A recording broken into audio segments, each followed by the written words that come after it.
Thanks for sharing. Hey, glad to have y'all here. Thanks for joining.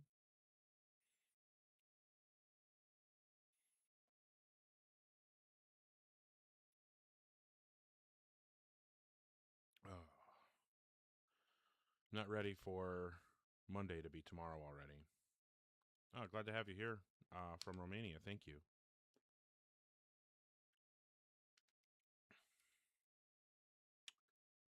Yeah, I need more weekend before I have to go back to work, please.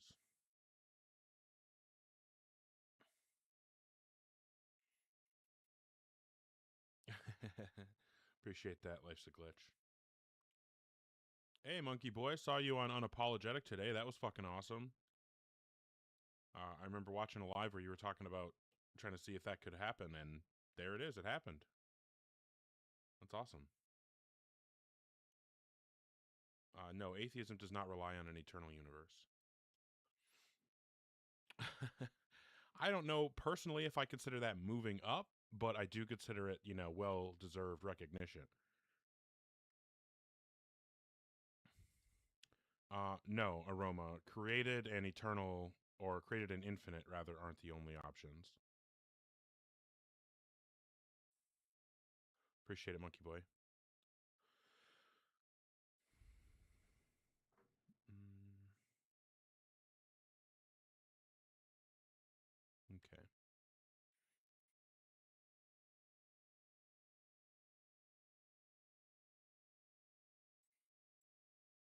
Um, yeah.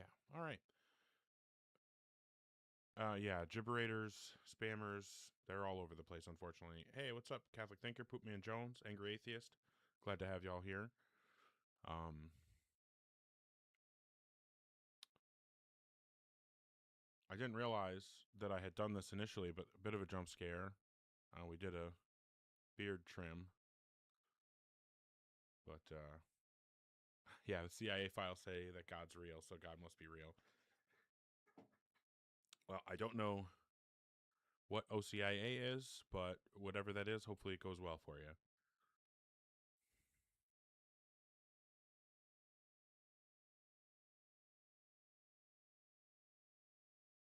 Thanks. Yeah, awesome. Hellraiser shirt. Love Pinhead.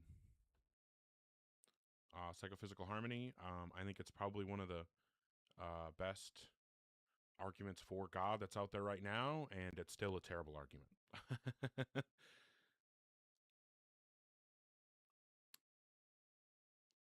um, Order of Christian Initiation of Adults. Or is it Catholic, maybe? I don't know. But yeah, looking to have conversations with folks who are 18 plus. And yeah, it's weird how CIA released all these super important files that definitely have real information that you should totally believe. But yeah, guess I'll leave that up there for a little bit so people know about the YouTube and the Discord and all that. Um,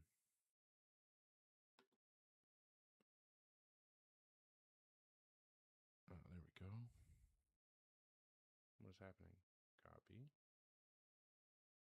paste. There we go. Yeah, TikTok Studio is pretty ridiculous. But yeah, hopefully we'll get some folks up who want to have the conversation. If you are 18 plus and you have some kind of argument or evidence that will provide justification to believe in a God, feel free to come on up. Request box is open. Currently, nobody requesting at the moment, but yeah, we'd be happy to have the debate. Oh, hello, Booty Scratcher 2.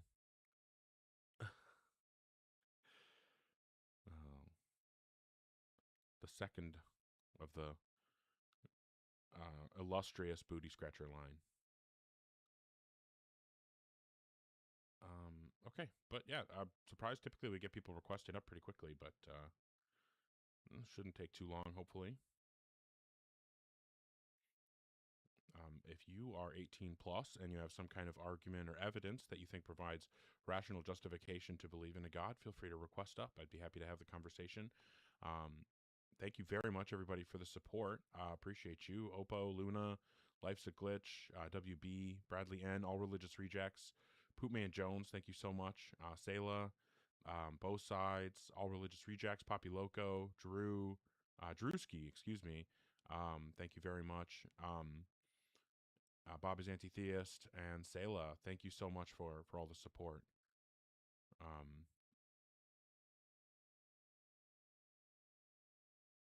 right.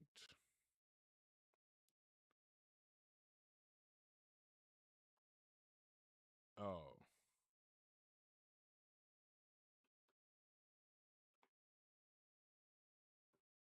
Yeah, I don't know where to put shit, right?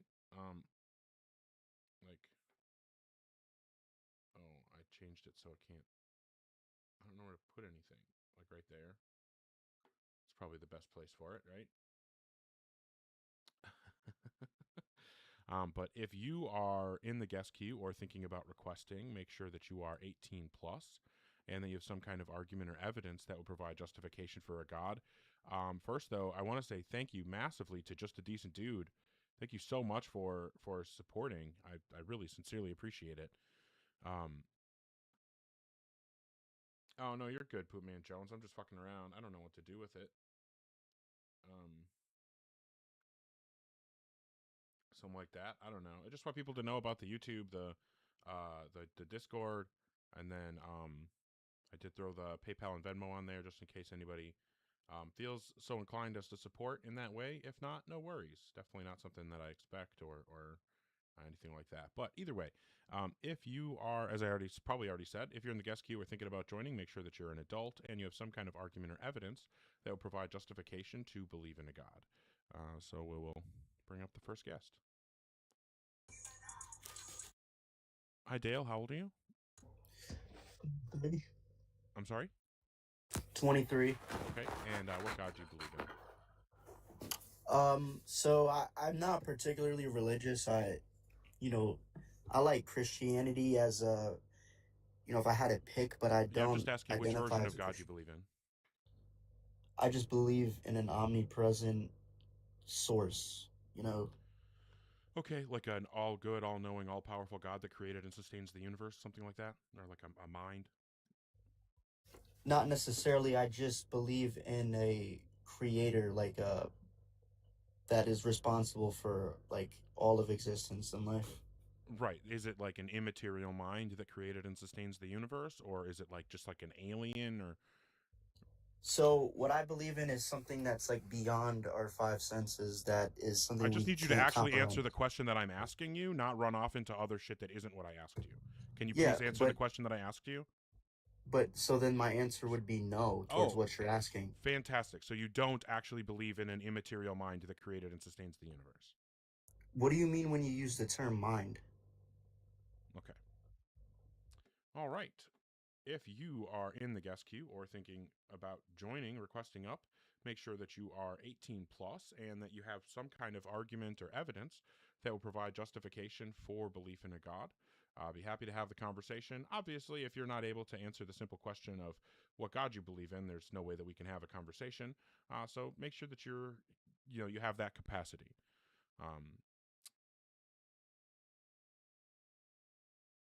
But yeah, hopefully we'll get somebody up who actually wants to engage in the conversation. That'd be fun. But where are we at right now? I don't know if I have anything else to yap about. I did my ontology yapping like yesterday, I think. I don't know if I have any additional yapping to do. That's all I've been reading about lately is ontology. I need to finish this ontology book, so that I can get onto something else. But if I'm being honest, the next book I read is probably just going to be another ontology book. But yeah, not a single Christian who actually wants to, support their position, or not even Christian, just theist. Anybody who actually believes in a God, I'd be happy to have you come up and we can have the conversation. Um,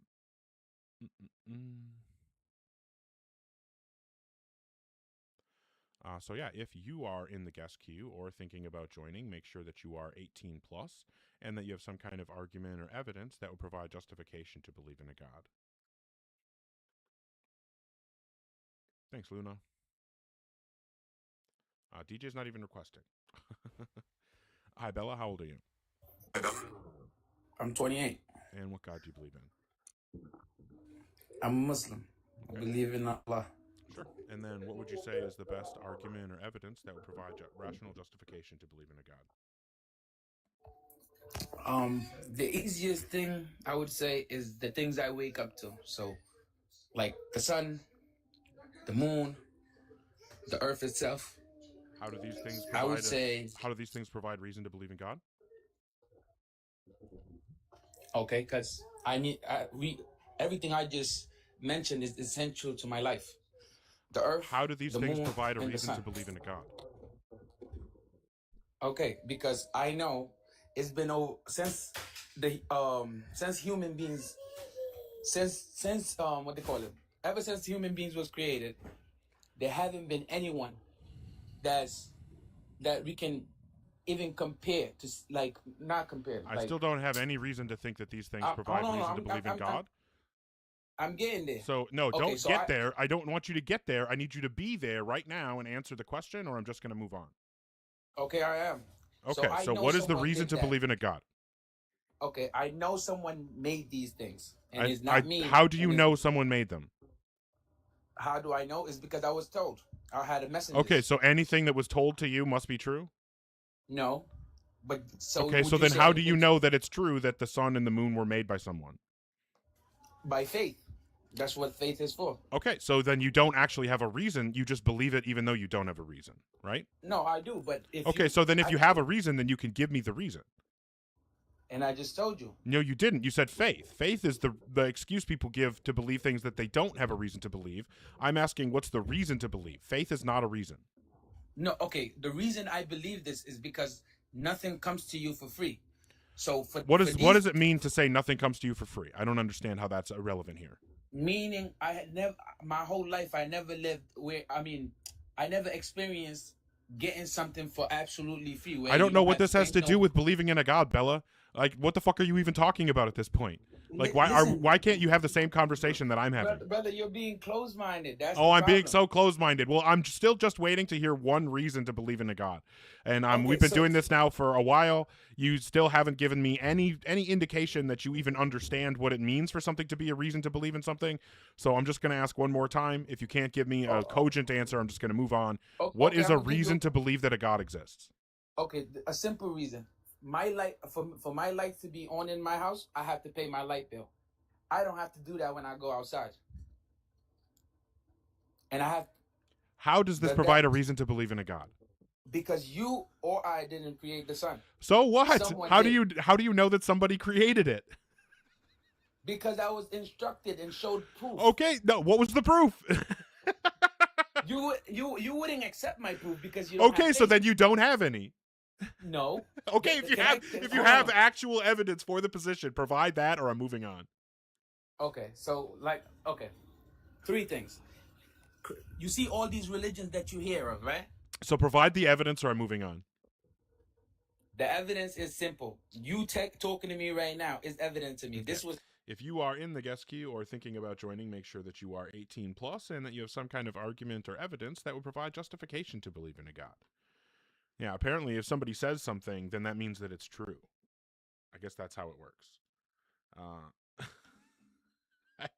That's certainly not how I come to form beliefs, but hey, you know what? Maybe that works for some people. I don't know.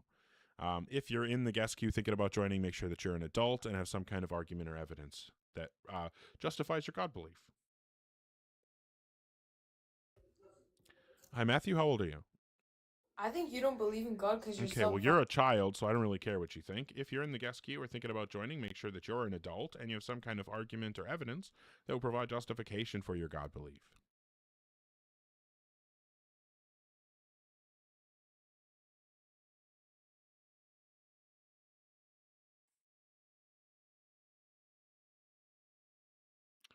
DJ talked a big game in the chat.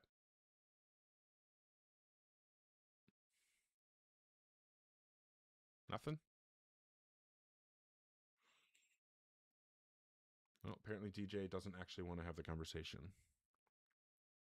All right. Once again, hey Tiny Science, glad to have you here. Thank you for the support. Also to Thistle Honey, Bradley Cooper, Pokegurumi, Poopman Jones, and again, Just a Decent Dude. Thank you guys all so much for the support. Sincerely, very much appreciated. As I was saying before, do have the YouTube. If you guys are able to go over there and follow, that'd be appreciated. And the Discord, if you want to join, and we can have good conversations, learn, grow together, those types of things. Always, I think it's a good thing to have more outlets for community. And if you feel so inclined to support my PayPal and Venmo on there as well, but no expectation there. If you're in the guest queue or thinking about joining, please be an adult and actually have some kind of argument or evidence.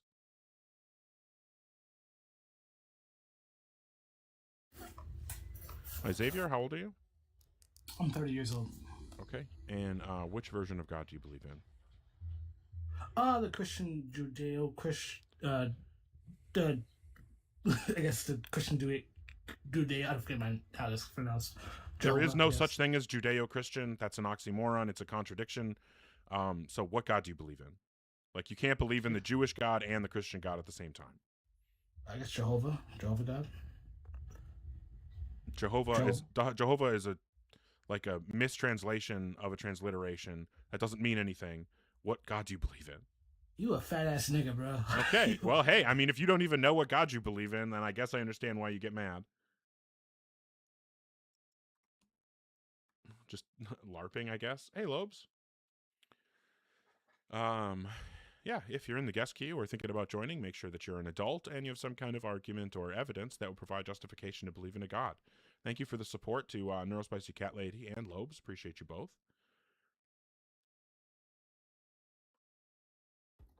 And Monkey, how old are you? Just turned 28. Okay, and what God do you believe in? I don't know if... I just believe there's one God, and I came to the opinion on my own, and so... Okay, you just believe in, like, an immaterial mind that created and sustains the universe? Yeah. Oh, hey! Relax. Sorry, that was my pups. They get like that when someone knocks on the door and I ordered food. That's my bad for the timing. If a Christian had, it would be easier for me to answer that. I don't know how to answer that because I just... Well, it's either yes or no. Either you do believe in an immaterial mind that created and sustains the universe, or you don't. Which is it? Oh, that question, yes. To that, yeah. Okay. Yeah. And what would you say is the best argument or evidence that would provide justification to believe in a God? I feel, and I'm hoping you could help me understand. I feel it's a convenient argument to ask for evidence when I think there's a reason evidence can't exist. That's not a response to the question. So what's the best argument or evidence that would provide a reason to believe in a God? Yeah, I don't think evidence is allowed to exist. I think it's kind of a cheap shot to ask for evidence when there isn't any. Okay, so you're saying that there is no reason to believe in a God. You believe it without reason. I'm saying that believing in God is logical even though there's no evidence for it. Okay, what is the logical reason to believe in a God? You're the only person who's actually asked me that question, and I just want to respect... I don't really give a fuck, dude. Just give me the goddamn answer. Holy fuck. It's like pulling teeth. Logically, it makes sense to appreciate the more difficult path. And if you're I don't care about difficult paths. I don't give a fuck. What is the logical reason to believe in a God, dude? How is this so difficult? I can't explain why it's logical, I can't answer your question. Yeah, so how is it logical to believe in a God? Because while you're omnipotent, you can't experience difficulty. I'm not omnipotent. So what is the reason to believe in a God? I feel like you're interrupting me. And yeah, because you're not giving me a response to the question. If you were actually on topic, I wouldn't interrupt you. So every time you get interrupted, that's an indicator that you're fucking up. You're not actually answering the question that you were asked. You're saying that it's logical to believe in a God. In order for it to be logical to believe in something, there must be a line of logical reasoning that arrives at the conclusion that the belief is accurate. So what is the line of logical reason that would allow you to reasonably arrive at the conclusion that God exists? Okay, so if God exists, he would be omnipotent. If he's omnipotent, he can't have fun because he can't experience difficulty. And if that doesn't make sense, then you don't understand it. And I try. So how is that a reason to believe in a God? I didn't hear anything that would give me a reason to think God exists. You're just saying if God's omnipotent, he can't have fun. Okay, fantastic. What does that? How does that get us to him existing? Because so if he can't have fun and he wants to have fun, the answer is to limit himself. And God limiting himself reminded me of Jesus. And then once I realized, Oh, that but you're if not a God Christian, existed- right? So you don't get to appeal to Jesus because you're not a Christian. So try again. Or admit that you were lying earlier and that you are a Christian. I'm trying to tell you what made me believe in Jesus, and it wasn't a Christian. Okay, so you are a It's Christian lot of then. logic. So you are a If- Christian. You lied before when you said you weren't. Being wrong is not lying. I didn't lie when I didn't say I'm Christian. I Okay, didn't so know you if lied that and made you're it possible. actually a Christian. Okay, so now that we, so we'll update. I can what admit I have. was wrong. Lying Christian. Okay, so that's what I'll put down as your religion. So if God exists, he's omnipotent. If God is omnipotent, he can't have fun. What's the rest of this argument that's supposed to get us to God existing? That's the necessity to limit yourself. If God existed, he would have to limit himself.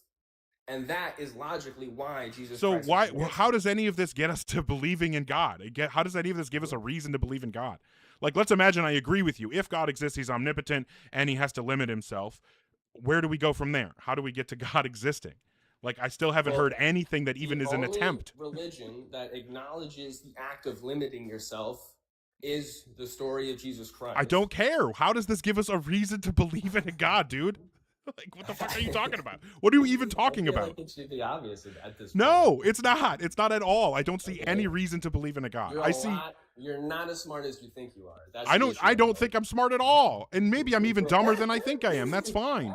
I just. You're saying that there's. Okay. Can I? Maybe I'll show you what logic actually means. So, like, if I was to say something was logical, like, let's say that I think it's logical to believe that Socrates is immortal, and I would say, well, I know some information. I know that Socrates is a man, right? And I know that all men are mortal, right? And so then I can logically deduce that Socrates is mortal, right? Like, this is what logic makes is. sense. Yeah, so this is yeah. logic, right? So what you're doing, you're trying to say this nonsense about God. If God exists, he's omnipotent. If he's omnipotent, he can't have fun.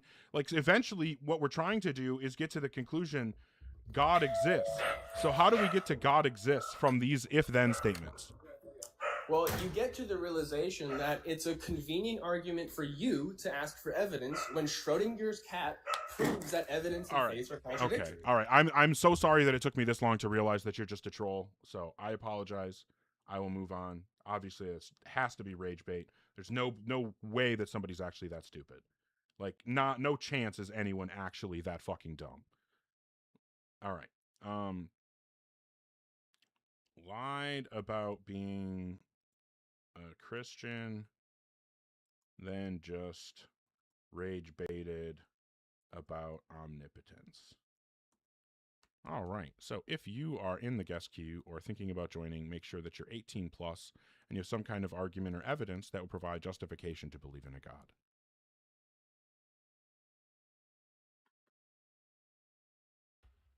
Hi, Nadia. How old are you? Hello, I'm 19. Just graduated high school not too long ago. Okay, I'm not going to do it with water noises in the background. That just screams troll to me. If you're in the guest queue or thinking about joining, make sure that you're 18 plus and have some kind of argument or evidence that will provide justification to believe in a God.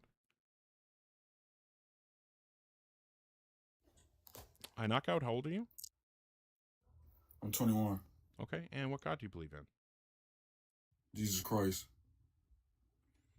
Okay, The and then, biblical God or Yeah. the Father God? okay, and what would you say is the best argument or evidence that will provide justification to believe in a God?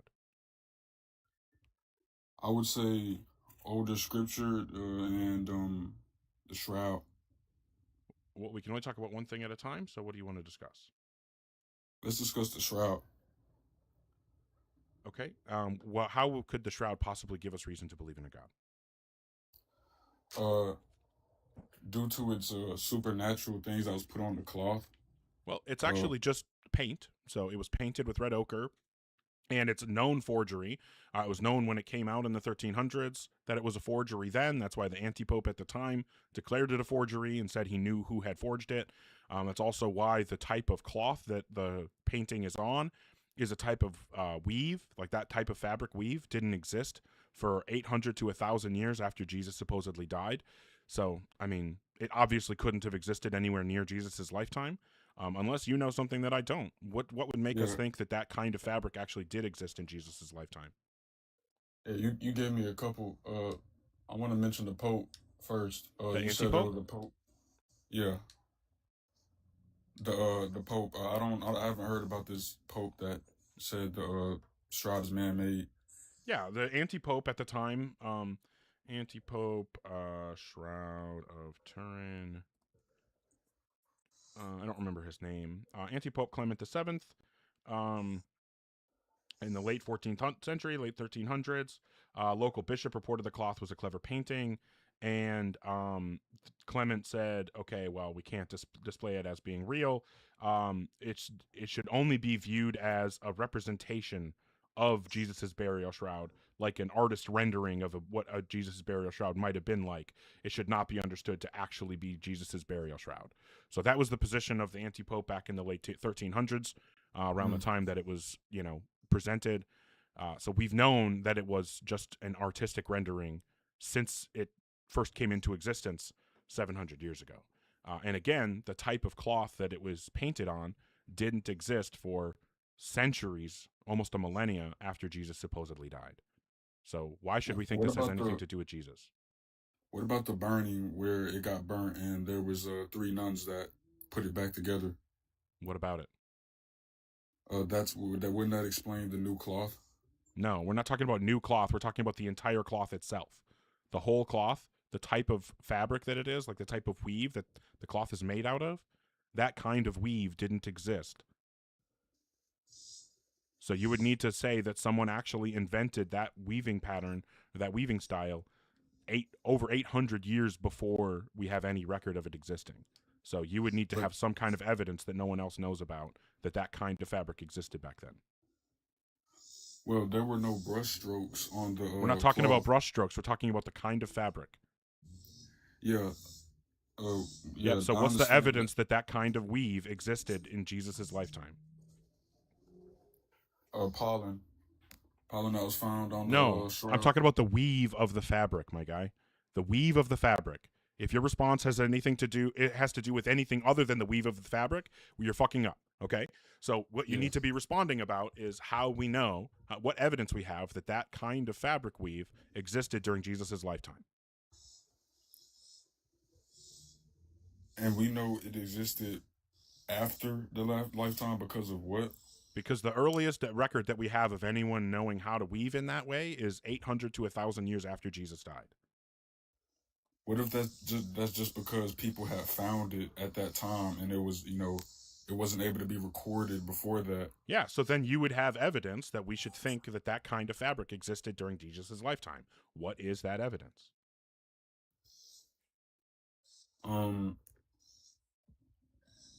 That kind of fabric, I would say the pollen that was found on the fabric. No, we're not talking about pollen. We're talking about the kind of weave that it is, the fabric weave.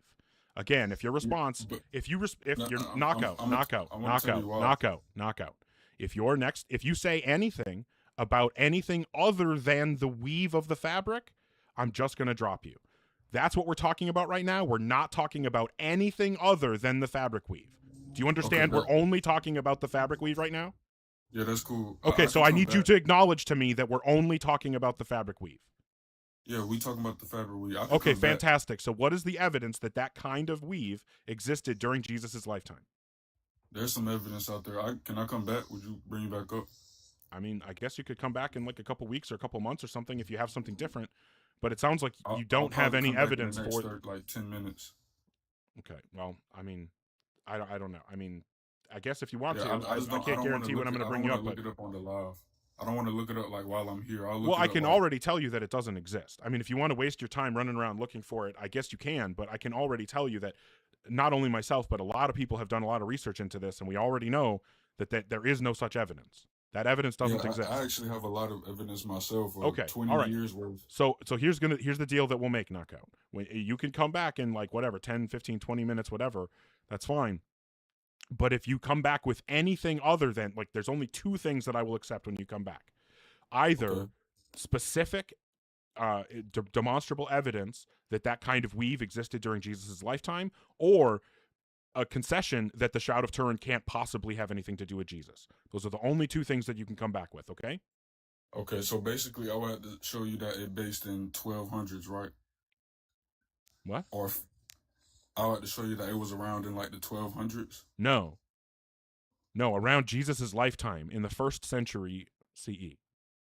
So around the year, Century. yes, that it existed around the year 30. 30. Okay, and when was it founded, in the 1300s? Yes, in the late 1300s. So what would you say if it was further back? Like if I had some evidence it was further back, but it may not have been 1st century. It doesn't matter. If it's not 1st century, then it's irrelevant. So the only thing that is Really? matter right now is that it existed in the 1st century. Because if that kind of weave didn't exist in the 1st century, then it could not have been placed over Jesus's dead body. But if everybody's saying it was based in the 1300s, and I found evidence that it's based way back further than that, wouldn't No. that be... That kind of fabric existed about 800 years after Jesus died. So you could That's find what- it around 800, right? You could find it around the year 800 or 850. That's consistent with what I'm saying. So you would need to find it around the year 30 Do you or think you earlier. could That's it. record anything that's been around for that long? Okay, so what I'm telling you is that the only two things I will accept from you are a concession that the Shroud of Turin couldn't possibly have been Jesus' burial shroud, or evidence that that kind of fabric weave existed around the time of his death, so around the year 30. Those are the only two things I'm accepting. That's it. Anything else, and I'm just going to take it as cope. Okay, I All got right. you. All right, have a good one. All right, if you are in the guest queue or thinking about joining, make sure that you are 18 plus and have some kind of argument or evidence that will provide justification to believe in a God. No, it was in the 14th century, in the 1300s. That's my understanding. When was the Shroud of Turin made?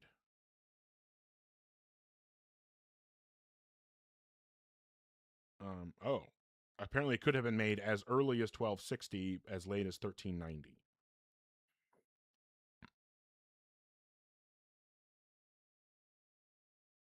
Yeah. So middle of the 13th century to end of the 14th century, somewhere in there. All right. If you are in the guest queue or thinking about joining, make sure that you are an adult and you have some kind of argument or evidence that will provide justification to believe in a God. Yeah, that's what I'm saying, Corey. That kind of fabric didn't exist for centuries. Jen, whatever your name is, begging in the chat, you will get skipped for begging, just so you know.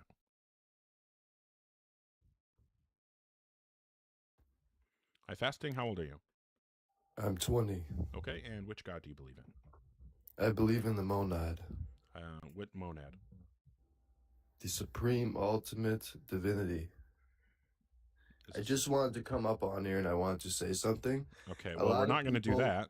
If you're in the guest queue or thinking about joining, make sure that you're 18 plus and have some kind of argument or evidence that will provide justification to believe in a God. Oh, well, apparently that person doesn't want to talk either.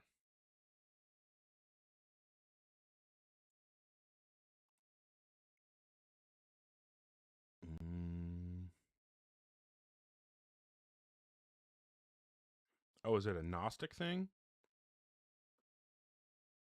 Okay, well, he could have just said that he was a Gnostic. All right, whatever. If you're in the guest queue or thinking about joining, make sure that you're an adult and you do actually have some kind of argument or evidence that would justify your God belief.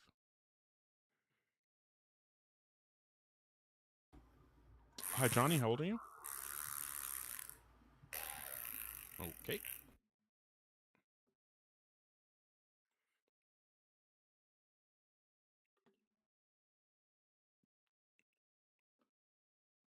All right, looking to talk to folks who are 18 plus that actually do have some kind of argument or evidence that would justify believing in a God.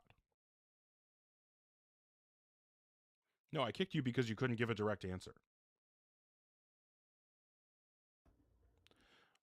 Okay. Apparently Ant didn't want to talk either.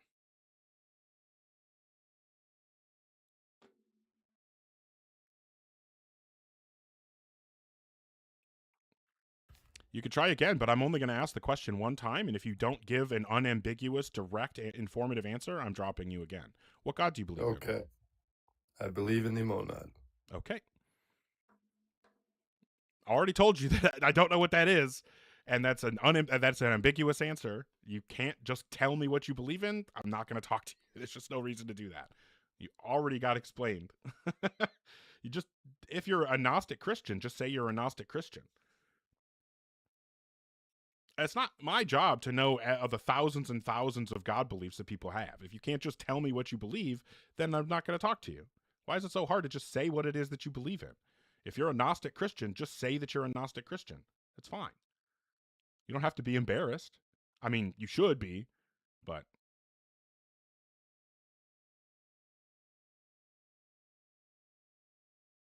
all right. So I'm just looking to talk to folks who are 18 plus with some kind of argument or evidence that would provide justification to believe in a God. No, I'm not worried about only gods I've heard of. I specifically said I didn't know what he was talking about and asked for clarification, and then he refused to clarify. If you can't provide clarification when it's requested, then we're not going to be able to have a conversation. It's pretty simple. Thank you, everybody, for the support. Appreciate you immensely. Thank you. Oh, geez. Holy fuck. Apparently I haven't been paying attention for a while. Thank you so much to Puffin and Pokegarumi, 24 Karat, Mikey, Martin, KC. Thank you so much as always. Slice, KC, Ghost, Lou, glad to have you here. And Ashley, both of you, thank you for the support. Dabnice, Sir Piffington, Fagend. Let me put this up here because thank you, Kimchi. Glad to see you here and appreciate your support immensely. Thank you, Lem and Bamboo as well. Very much appreciated. Thank you to Chevrolet, Luna, Alan Gibson, Paul, a solipsist. Thank you very, very much for the support, everybody. It's sincerely appreciated. But yeah, looking to talk to folks who are 18 plus with some kind of argument or evidence that would provide justification to believe in a God. I do also have YouTube. It's youtube.com/@OgarDebates. The Discord you can get to, tinyurl.com/OgarDebates. And then I did also throw my PayPal and Venmo up there just in case anybody's so inclined to support that way. If not, no worries. But just want to say thank you, everybody, for the support and let you know other ways that you can follow and support and that kind of stuff. All right. Bring up the next person. Maybe Ant actually does want to talk. Right, Hey, Ant, have you ever heard of a fucking gym? Okay.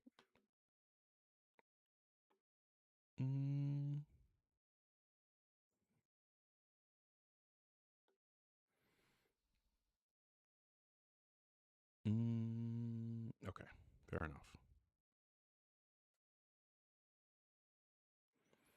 All right, Fasting. I mean, I'll bring you up one more time. If you give an unambiguous answer again, I'm just dropping you. So, and I'm just going to block you at that point. So, I'll bring you up and you give an unambiguous answer right away, or I'm done. So, what God do you believe in? I respect your content, man. I really. So I'm asking you the question, and either you're going to give me an unambiguous, direct, informative answer, or I'm never talking to you again. What God do you believe in? I do not know what the monad is, so give me a direct, unambiguous answer so that by the time you're done answering, I actually know what you believe in. 1000%. Can you please let me say it? Now you do that again, and I'm definitely dropping you. I just asked you to say it, and you didn't say it. So if the next thing out of your mouth is anything other than the explanation, I'm dropping you. I believe in the monad, which doesn't have to be identifying with the Christian Gnostic, okay? So the concept of the monad is metaphysical. It's a metaphysical framework, okay? It existed before Christian Gnosticism, okay? It's completely independent of it. Okay, well, since I have no idea what you believe in still, fuck off. Don't ever come back. I mean, I don't know why you have to be such an idiot. Like, why do you have to be so, like, why couldn't you just give the answer? Just tell me what you believe in instead of this stupid bullshit about, like, well, it doesn't this and it's not that. Like, just tell me. Like, just tell me what you believe in. Telling me what you don't believe in helps nothing. Like, I don't know what the fuck. Like, how am I supposed to know what you believe in if you only tell me what you don't believe in? Yeah, he said it doesn't have to be the Gnostic Christian God. Cool. Didn't ask that. Well, yeah, that's exactly it, Small Peener. Yeah, no more gonads. All right, if you're in the guest queue or thinking about joining, make sure that you're 18 plus and you have some kind of argument or evidence that will provide justification to believe in a God.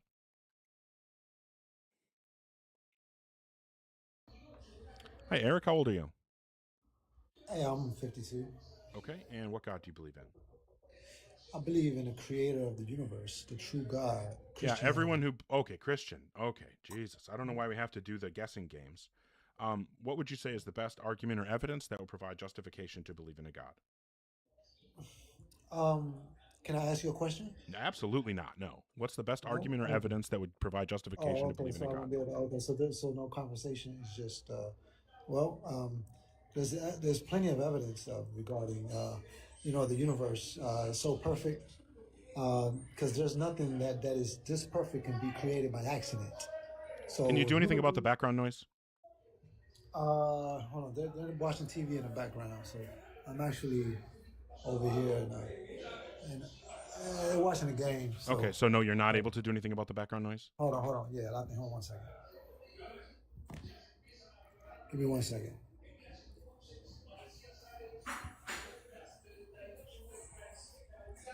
Okay, is that good enough? No. You can still hear? Yes. Is that loud? Yes, Wow. it's very I'm loud. over in another room. Yes, I can hear Yeah, you must glasses have clinking and silverware and all kinds of stuff. Yeah, I came to the other room and I actually. Yeah, I could there's a still hear cushion. everybody talking and all the glasses clinking, so maybe you come back another time when you're not at a party.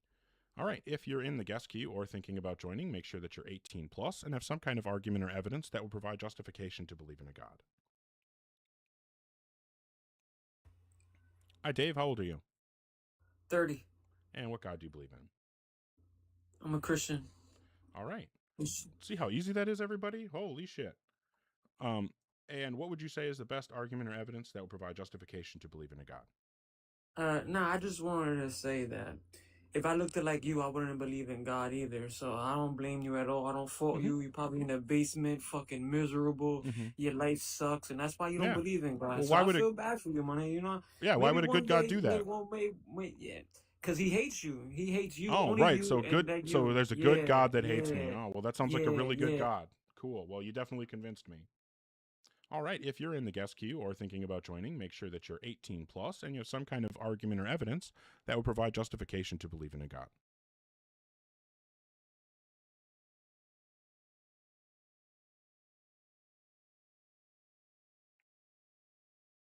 Yeah, there's no hate like Christian love.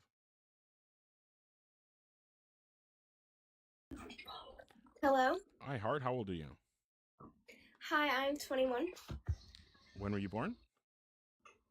Huh? When were you born? 2020. All right. If you're in the guest queue or thinking about joining, make sure that you're 18 plus and have some kind of argument or evidence that will provide justification to believe in a God.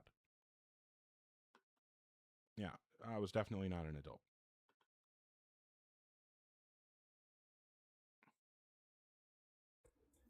Hi, Frank. How old are you? 18. When were you born? November 3rd, 2007. And what God do you believe in? Christianity. All right. And then what would you say is the best argument or evidence that will provide justification to believe in a God? I just want to say, you a bold ass. Yeah, that's about the best that they've got.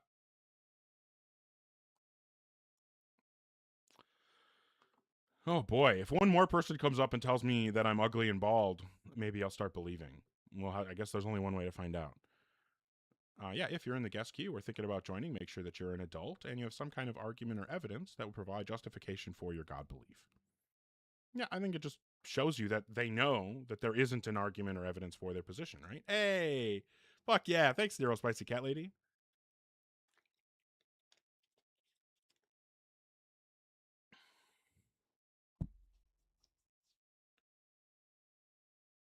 All right. Hello? S's, how old are you? I'm 18. And what God do you believe in? I believe in God, not specifically religion. Sorry, I'm a bit nervous. Okay, so just like a immaterial mind that created and sustains the universe? Yes. Okay. And I'm sorry, you said you're 18? Yes. Okay. What would you say is the best argument or evidence that would provide justification to believe in a God? All right, I'll try my best. Have you heard the fine-tuning argument? Yeah. Yeah, I want to do that one, if it's okay. Okay. Is there a specific formulation of it you prefer? The Bayesian one?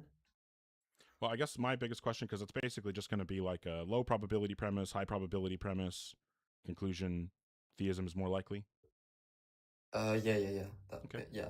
Yeah, sure. So how do you justify the low probability premise that it's unlikely life would be this way if there wasn't a God? Or excuse me, it's unlikely the Because universe would be this way. because the constants are very specific, and there would be low probability for that to be random. That's what I'm asking you. I'm asking you, how do you justify okay. the claim that it's low probability for them to be the values they're at? Got it. Sorry. Yeah. So correct me if I'm wrong, but the constants are very specific, and so it's let's say that all constants. All right. I'll try to explain this. Sorry. No, what you need to So do is you need to demonstrate, you need to explain how it was demonstrated that the constants could have been different and what range of different values they could have taken. what range of different values? Yep. You need to provide the demonstration that the constants could have been different and how different they could have been. As far as Well, I'm aware, we currently don't have any evidence that suggests that they could have been different. Isn't the metaphysical consensus that it could have? I think that people take that on vibes, yeah, because that's Oh, okay. basically what metaphysics is just vibes. I'm asking for the Well, actual it's justification that they fine. could have been different. That's a good question. Isn't it logically possible for it to have been another number? It's also logically possible for pigs to fly, but that doesn't mean that I should expect pigs to fly, and it also doesn't mean that I should be basing my beliefs on pigs flying. Just because Got it, something's got it. logical possibility is extremely cheap. That's fair enough, actually. Wow. You might have to kick me off here. Yeah, I don't think I know of any. Okay, well, I don't necessarily know if we have to kick you. I mean, you just don't have support for that premise. That's fine. I can provide an argument where I think we should actually go a different direction based on fine tuning, if you'd like. Sure. Okay. Well, I have basically a two-part argument here. I'm going to give you one argument. First off, that fine tuning is not evidence for God, because if God exists, God is like at least like all knowing, all powerful. Maybe not all good, but probably. Yeah, I agree with that. Yeah. All right. So, because God's all powerful, if he exists, he could create life with any set of physical constants, right? Yes, but those physical constants. So, can I ask a question about that premise? Sure.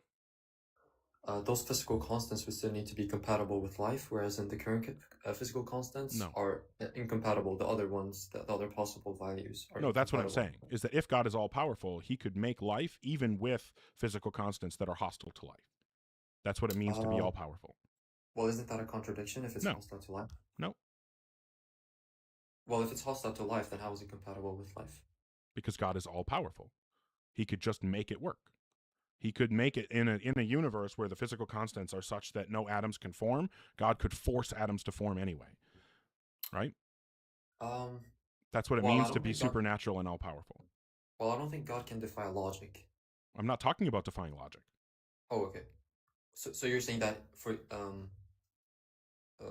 I'll reiterate what you're saying and correct me if I'm wrong. God can't do the logically impossible, and maybe God can't even do the metaphysically impossible, but he can do the physically impossible, right? Physically impossible. Yeah. Okay. Yeah. Sorry. Yeah. That's what I'm saying. Even if it was physically impossible in a given universe for life to exist, God could still brute force make life exist in that universe anyway, right? Yeah. Yeah. So obviously, that's my first premise here. If God exists, he can create life with any possible set of physical constants. And maybe we say it's any metaphysically possible set of physical constants. Yes. If God can create life with any metaphysically possible set of physical constants, then the hypothesis that God exists wouldn't make predictions about the physical constants, right? Because you could say if God exists, he would want to create life. But because he could create life with any set of physical constants, we wouldn't then be able to make predictions about the physical constants from knowing that he wants life. Does that make sense? Okay, that makes sense. So let me just ask a quick question. I think life is going to be too general of a term, because he could have made life, but he could have made this life. So this specific life that we have right now. Yeah, he could make this specific life. He could make humans in any universe with any set of physical constants, because it would be metaphysically possible, logically possible, even if it's not physically possible. But if gravity were to be slightly stronger, then we would have just been like crushed. No, God could just stop us from being crushed. Even if the physical laws would crush us, God could stop us from being crushed. So you're saying God can create contradictory physical laws? not contradictory physical laws. He can just make things happen that contradict physical laws. You've already agreed God can do the physically impossible, right? Okay, got it. Yep, sorry. Yeah, continue, sorry. Okay. And so we're agreeing then that because of this fact about God, the hypothesis that he exists would not provide any predictions about what the constants would be, right? Yeah. Okay. Yeah.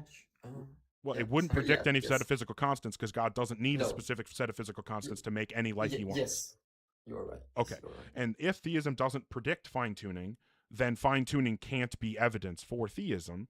Therefore, fine-tuning cannot be evidence for theism if God exists. It can But you only wouldn't- be evidence if it's Got it. expected under the hypothesis. It's not expected sounds- under the hypothesis. Yeah, that sounds good. But can I ask a question? Wouldn't you need to prove that the possibility that he creates physical constants that are contradictory, that's more probable than if you were to create physical laws that are consistent with how the reality is? Like how I don't understand the question. Can you rephrase it? Sorry, yeah, I'm just a bit nervous. I've never been on these lives. Okay, You're so good. basically what I'm asking is, you're saying that it's possible for God to create life without us necessarily like being in line with the physical law constants. But wouldn't you need to prove that that's what he would do if he was all powerful instead of creating? Because I know that No. God is, well, in my belief, God is rational, so he would create. He would make the laws consistent with reality and not contradictory. Is how I'm thinking. Okay. Well, I mean, how are you determining that God is rational? Well, I think he's definitely maximally great, so therefore he would. How did you be determine that? rational. Well, that's just my belief, so I don't really. Okay, so you don't have justification for it, and therefore can't justify the things that you think are true based on it, right? Like, because if we just Well, get to add qualities to, to our hypothesis in order to, because it sounds like what you're doing is you're fine tuning your God belief in order to get out of this problem. And if you get to fine tune your God belief in order to get out of this problem, then I can just fine tune my, position on the universe to make it really likely that life would happen. Like I can just say that the universe, I could take what's called an axiarchist position and say that the universe is just naturally disposed toward good outcomes, and creating, sentient, intelligent life is a good outcome. So we should just expect that the universe would create, be disposed to constants and processes that would bring about intelligent life. Now, since you got to add qualities to your belief and I get to add qualities to my belief, now we're still, at a par. I think if we both strip our positions down to just the basics, where you just have this God without any without any specific limitation, and then I just have a naturalistic view, I don't see, like, from that perspective, it seems like all of the fine-tuning stuff fails for theism. I think that the argument that I gave shows why we shouldn't expect fine-tuning under theism, and therefore fine-tuning wouldn't be evidence under theism. But that's granted that the universe is actually fine-tuned, right? No, it's not. It's saying that the appearance of fine-tuning cannot be evidence for theism because theism doesn't predict the appearance of fine-tuning. It has to be predicted under the hypothesis in order to be evidence for the hypothesis. All right. But I think we can go even further, and I think we can say that fine-tuning is evidence against God. Because if the theistic position says God can create life with any possible set of physical constants, which is what we talked about before, then there are more non-fine-tuned universes where God could make life than fine-tuned universes where God could make life. And so that means that it's more likely that we would find life in a non-fine-tuned universe than in a fine-tuned universe if God exists. So if it's more likely that we would find it one way and less likely another way, and we find it to be the less likely way, that should be considered evidence against the hypothesis. So if the hypothesis that God exists says that we should expect to find the conjunction of life and no fine-tuning, but what we find instead is life with fine-tuning, that should be, in my opinion, considered evidence against there being a God. Cool question, though. Isn't that presupposing that there are multiple universes? Nope. I didn't say anything about multiple universes. Oh, okay. But you said there are universes that aren't fine-tuned. I'm saying there are more possible ways the universe could be that are not fine-tuned than ways the universe could be that are fine-tuned. And God could make life in all of them. So that means that there are more ways the universe could be where there's life without fine-tuning than ways the universe could be where there's life with fine-tuning. If that's true, then finding life with fine-tuning is unexpected under theism. It's a low probability that would happen. So therefore, since we find that thing that is unlikely to happen if theism is true, that means we have evidence against theism. All right, that sounds good. I'll take that into consideration. But this, am I allowed to maybe bring up another point or Sure. another form of argument? Yeah. The harmony with our conscious experiences. Yeah, I think that there are two big problems with that view. Okay. Number one, if even if I was like some kind of dualist, like a property dualist, even, then What is that? Sorry. So there's two different kinds of dualism. There's substance dualism, which is like Descartes' the idea where mental things are made of one substance and physical things are made of another substance, and they're just two totally different things. That's why the idea of the hard problem of consciousness exists, because this idea that mental things are different from physical things, but how do they communicate? That's what the hard problem is. But there's also what's called property dualism, where we say there's only one substance, but that one substance has physical properties and mental properties. And when certain structures are created, the mental properties are enhanced and we get minds, right? So that would be some kind of dualism. And so that would be, again, instead of substance dualism, that's property dualism. But you could say that under a view like that, where there is a difference between mental properties and physical properties, it makes sense to say, well, how do these properties line up so conveniently, right? That's a reasonable question to ask if you have a view like that. But I think that even in that view, it's obvious that evolution is a perfectly good explanation for why harmony exists between the mental and physical properties. Because if humans exist and evolution is true, then that means that humans, or if any rational, any beings with rational minds exist, they would have to have a long history, a long evolutionary history, right? Yeah. Can I ask a question about that? Sure.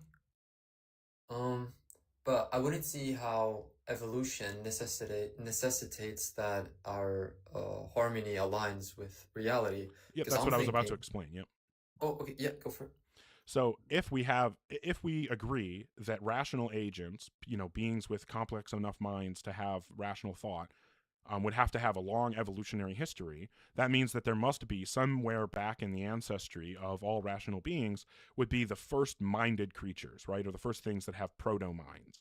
Well, if the first beings that had proto-minds, like the really, really simple phenomenological experiences, had disharmony between their mental and physical properties, they would die, right? Because if like the first worm that had a phenomenal experience had enjoyment, like the feeling of enjoyment when they were in having damage done to their body, and they got a feeling of pain, of displeasure when something positive was happening, well, they would run away from the positive things and toward the negative things, and they would all die, but without passing their genes on, and they never would have produced enough additional complexity from the lineage continuing to get to a disharmonious intelligent being, right? Those first minded agents, those first phenomenal experiencing agents would have died from that disharmony, and they never would have been able to pass on their genes. So we couldn't possibly have a disharmonious thing in our evolutionary past. So that means that if evolution is true, the only way we could possibly exist is if there were harmonious beings in the beginning stages of phenomenal experience developing in evolution. So it has to be harmonious. But the other bigger problem for this argument, because that's the smaller problem, I think it's a devastating and completely... I did have a small question with that. Okay. If that's okay? Yeah. So the way I'm thinking is we can still, for example, let's say you talked about pain. I can still, for example, let's say act like touching fire would not make me feel pain and maybe make me feel good. I would still have the capacity to reason that I'm not going That's to why I was talking about evolutionary history S's. Because the first worm that had phenomenal experiences would not have had the reasoning capacity to say, even though fire feels good, I know I shouldn't go in it because it harms me. They would just have the feeling good and then act accordingly and go seek out that experience and die as a result. That's why I'm saying that if we think about the first beings with phenomenal experience having this disharmony, they would not survive. It's obvious they wouldn't survive, and they certainly wouldn't produce viable offspring that would continue having disharmonious phenomenal experiences and be able to produce intelligent offspring at some point in the future. Like, that just couldn't Can I happen. ask you a question? So what I would think here is that I think it would make sense until a certain point, because I think I think sensation, I think, is required for capacity to reason up to a certain point, because I think once we get the capacity to reason, Yeah, we're I don't see talking any reason. pre-capacity to reason. Yeah, I know. We're talking. And I'm Okay, saying, so we should yeah, not be talking about capacity to reason. That is not relevant right now. yeah. So I do see how that's true, but I don't see how that harmony is at the same level of harmony that we have right now. I don't see how. I don't the understand what you're harmony saying. Okay, so okay, so like We're talking about don't see we're talking about yeah. a being that has disharmonious phenomenal experiences and does not have the capacity to reason about those experiences. How would that being survive when physically damaging events, physically damaging experiences are pleasurable, and physically harmful experiences physically harmful and damaging experiences are pleasurable, and physically beneficial experiences are painful? How would that being that doesn't have the capacity to reason about that be able to survive? Yeah, it wouldn't. Right. But what I'm saying Absolutely. So since that thing can't survive, that means that it can't reproduce, and its children can't survive, and it can't pass on that psychophysical disharmony. So it is not possible for us to have psychophysical disharmony in our evolutionary lineage. Yeah, okay, that makes sense. Okay, but, so evolution disproves psychophysical disharmony, but again, this is actually the smaller problem for this argument. I think that issue definitely completely dismantles this argument, but that's only the small problem. The big problem is that this argument completely fails for anyone who holds any kind of physicalist view of mind. For example, I hold what I would call the token identity theory of mind. I think that specific mental states are like numerically identical to specific brain states. I don't think that mental states arise from brain states. I think the mental states are the brain states. Because of that, there is no harmony to discuss. Like, there's no harmony to explain, because we're just saying why are 1 and 1 so similar? Well, the reason 1 and 1 line up with each other is because they're the same thing. In the same way, it's not surprising to me that our mental states and our physical states line up, because they're the exact same thing. Yeah. Okay. Can I ask 2 questions? Okay. Here's gonna be my request, S's. Stop asking if you can ask questions and just ask the questions, please. All right. Sorry, that's my bad.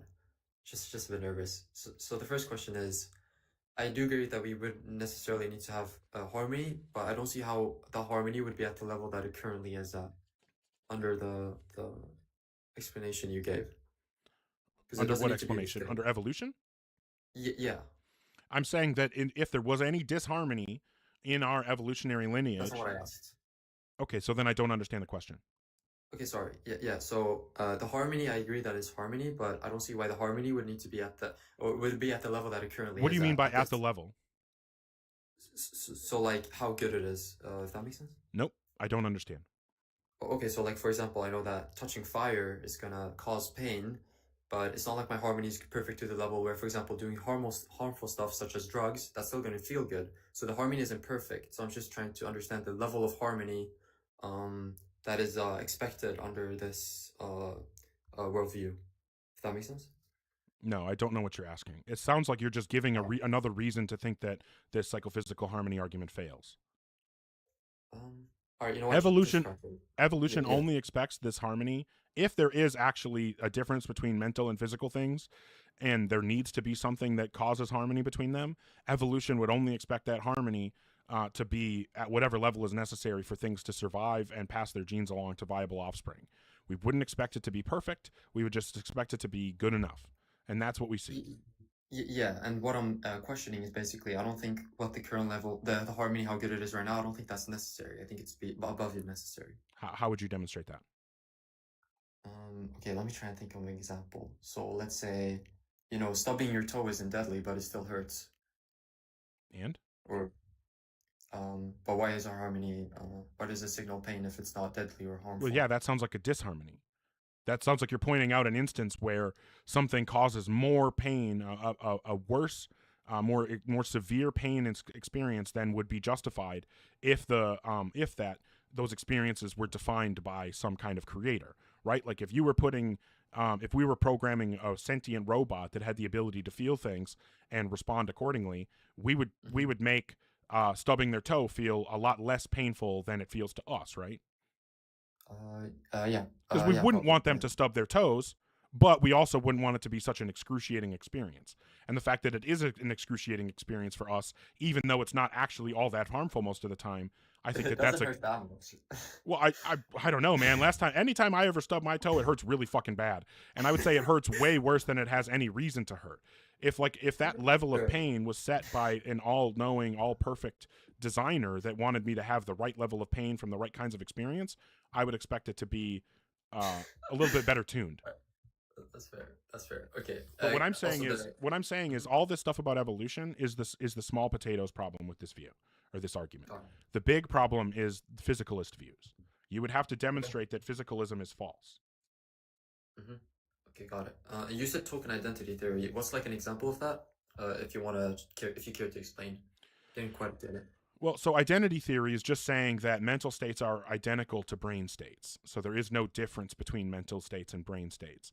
The reason I call it token identity theory is that the original version of identity theory was what was called type identity theory, and the functionalists provided good examples of a thing called multiple realizability that showed that type identity theory fails, right? Because type identity theory would force you to say that pain mental states are always identical with pain brain states, but the problem is it's reasonable to think that creatures with different brains than us could have mental states produced by their different brain systems, their different physical systems that produce pain for them and serve the role as pain. So we would want to say that those types of mental states can be multiply realized by different neural systems and that don't have to have identical states. But each specific token of a mental state, like pain can be realized in my brain because it's a type of mental state. It can be realized in my brain, in your brain, in octopus brains, in dog brains. Like that's a thing that is multiply realizable. It's possible that we could think of creating a sentient robot that could experience pain, and obviously its physical systems would be nothing like ours. So we wouldn't want to say that pain is necessarily identical to human brain states. That's the problem with type identity theory. So I hold to token identity theory, which is saying that each specific instance of pain that I experience is identical with a brain state that is happening at that time. In the same way that a sentient robot would be having a specific token pain state that would be identical to its physical processes that cause it to feel in pain. Mm-hmm. Can I ask a question? Yeah. So like congenital pain syndrome. But we feel where something harmful happens, but there's no pain. So how is that explained under your identity theory? That just popped up in my brain. You're talking about congenital insensitivity to pain? I think that's what I call it. I actually don't know the exact name. I think CIP apparently, congenital insensitivity to pain. Yeah. Yeah, this is a good example of how because there is some malfunction in their physical brain, they don't have the phenomenal experiences that we do. So this is really good evidence for my view that mental states are identical to brain states. Because when there is a problem in the physical structure, that affects how the phenomenal experience happens. Got it. Okay, actually that makes really much sense. Yeah. Okay. Do you have anything else? What do you... there's one other argument. The argument from idealism, I think it's called. Okay. Do you want to present an argument? Yeah, I think it's something like I'll try my best. I just watched like a YouTube video on it. I think it was the one where things can't exist without minds. So sorry. So minds that are like thinking of them, and therefore, so for example, like a candle is still going to be a candle in a room regardless of us thinking of it. So the reason that candle is still in the room is because the God is the one that thinks about it. I have no idea. This doesn't make any sense to me. This sounds like something somebody came up with after taking a few too many rips off the bong. So Okay, sorry. Yeah, I'll try better. So what all I'm saying is like okay, but what I'm going to say to any kind of idealistic theory is just that like if it's true that everything is experience, then there's nothing for our experiences to be experiences of. Like if the fundamental structure of reality is all mental, is all experiential, then what am I having an experience of when I interact with this water bottle? Like there's nothing. It's not possible. Like there's no way to develop new concepts or new mental content because everything is mental content. I don't know. It just doesn't make any sense to me. Like I don't see any way that we could explain the reality that we experience if it was all mental. Okay. Because all of our experiences would be experiences of other experiences, and I just don't understand how that would create new content, how we could do any of the things that we do. I don't think I'm understanding exactly what you're... So did you understand what I meant? Or basically that things exist because we think of them? Yeah, I don't know how you could get to that. Like, as far as I can tell, I have mental states that I have thoughts about things that I only have because of an experience with that thing. Like that thing's existence didn't create my mental state about it. My mental state is created by encountering the thing's existence. I'll probably disagree there. Okay, well then I would need some kind of justification for how a thing, like, because then what you basically have to say is that the experience is creating itself. And I don't understand how that's possible, because you would have to say that the experience caused itself to come into existence prior to its own existence. Okay, yeah. You're definitely way more like smarter than me, so I'm just gonna say my thoughts. So I'm thinking of like a unicorn. So that unicorn came because we thought of a unicorn, and not that we saw a unicorn and then we thought of... No, because unicorns don't actually exist, right?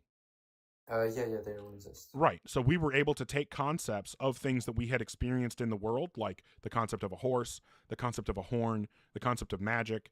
Like we have these experiences, these concepts, then we can put them together in our imagination and create a new concept of something that doesn't exist in reality. But that doesn't make the thing exist. If what you were saying was true, then us coming up with the concept of a unicorn would have made unicorns real. The fact that it didn't tells us that there's a difference between creating a concept and creating something in reality. Yeah, that makes sense actually. Okay. Yeah. Now I was a little bit dishonest because I do believe in unicorns, specifically Eunice the universe farting unicorn, who was so gracious as to fart out our universe after eating a spicy hypotenuse. Oh my god. She's the best. But I appreciate the conversation, S's. Thank you for being good faith, and I hope that you have a good one. And if you come back another time, I'd be happy to chat again. Awesome. Thank you so much. Have a good day. Yeah, you too. Fantastic. That was a good conversation. Yes, very solid guest. Super stoked that went so well. Okay. So if you are in the guest queue, actually, before I do that, thank you everybody for supporting. It seems like a bunch of stuff came through, and I really, really, really, really appreciate it. Where was I at? Oh, cripes. Oh yeah, Sir Piffington, thank you so much for cow napping. That's always fun. I appreciate that. All Religious Rejects, thank you. I Got Peas, really appreciate the support. Lou, same to you. Bamboo, Owly, Neurospicy Cat Lady, thank you so much for that dragon crown. I fucking love those. Bamboo, thank you so much. Colette Alexandria as well. Discordant Rhyme, thank you for the support. Poopman Jones, you know I love you and the hat and mustache. Oh, we sent it to S's. Well, thank you for supporting S's. That was awesome. Parker, thank you so much for the DJ headphone. Blondie, Poopman Jones, Alan Gibson, thank you all. Sir Piffington, appreciate you so much.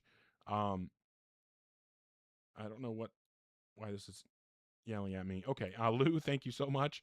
Sir Piffington, thank you for supporting S's. Andrea, Lem, Dabnese, Lou, Lupine, Poppy Loco, thank you so much for also supporting S's. Thank you, Lou, again, and Poopman Jones, and Lou again, Bamboo, All Religious Rejects, Poppy Loco, Lou and Bamboo again and again. Thank you so much genuinely for all the support. I really sincerely appreciate it. As I've got up on the screen, I do have the YouTube over at youtube.com/@OgarDebates, and then also a Discord that you can join by going to tinyurl.com/OgarDebates. Also have my PayPal and Venmo up in case anyone feels so inclined as to support in that way. If not, no worries. Certainly appreciate it if you again feel inclined. If you don't, not a problem. Certainly not expected. But I appreciate everyone for the support. Oh, thanks, La Paquette. Appreciate you as well. But yeah, we'll move on to the next conversation. I don't know. I don't have high hopes that we'll have a better conversation than I did with S's, but hey, maybe. So if you are in the guest queue or thinking about joining, make sure that you are 18 plus and that you have some kind of argument or evidence that would provide rational justification to believe in a God. Yes, that's exactly right, Lou. Tapping the screen, sharing the live, all that is extremely, extremely appreciated. Makes a big difference. So thank you for that as well. Well, I don't blame you about that, Equinox. I cannot blame you there. Okay.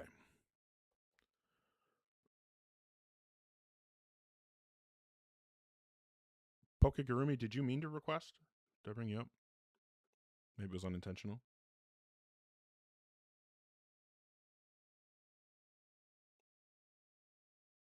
I'm going to guess that was unintentional. All good. Oh, hey, there you go. Nice. Nice. Well, that worked out really well then, Lou. All right. Oh, shit. I need to check one thing. I'm so sorry. I'm the worst. I know. Okay.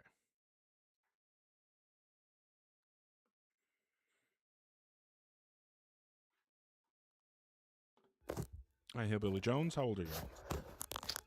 19. What God do you believe in? Hail Hitler, nigger. Yeah, that's about what I would expect from the religious. Somebody make sure to block that person. I can try to go in and find them.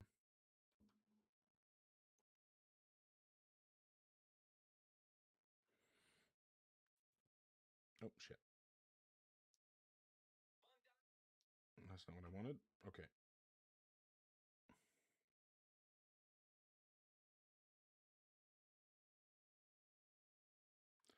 It was Hillbilly_Jones.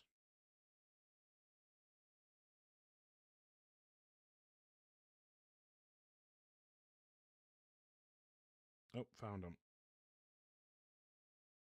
Oh, you already blocked him before I could get to it. Fan-fucking-tastic. Perfect. All right, yeah. Okay, so once again, if you're in the guest queue or thinking about joining, make sure... Oh, I guess I don't have anybody requesting at the moment. That's fine. Hopefully, we got some folks who are 18 plus and actually want to have some kind of argument or evidence that would... or actually present some kind of argument or evidence for God. I'd be happy to have that conversation. Or I suppose we could give a reset.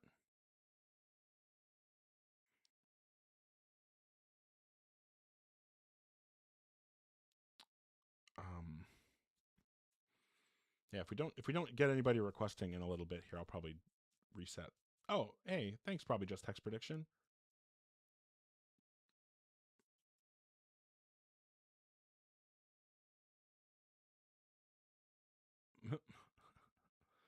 All right. Yeah, I don't have anything else to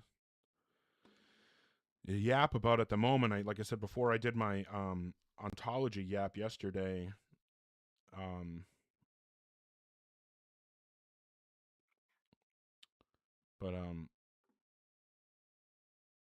Yeah, I don't know. I have more to say about ontology. What I need to do is finish the book that I'm reading now so I can read a different book and get into more specifics about, ontological views. Well, I'm hopefully not have to yap about anything. I got a couple people requesting. Hopefully we can have a good convo. So if you're requesting, make sure you're an adult and you have some kind of argument or evidence that would provide justification for your God belief. Hi, 2X. How old are you? I'm 18, sir. And what God do you believe in? I'll let you know right now, big bro. I don't believe in God, and I respect you, bro. And what? I don't know what he said.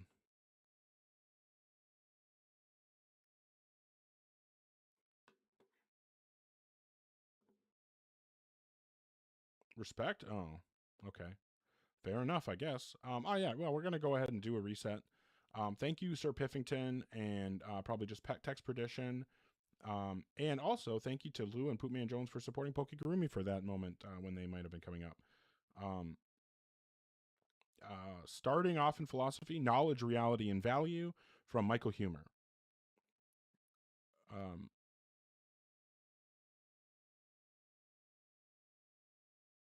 Okay. All right, yeah, I'm gonna go ahead and hit a reset here. What happened? Oh, okay. All right, I'm gonna reset the TikTok. I'll be right back in just a moment. Hopefully you're all able to rejoin. Okay.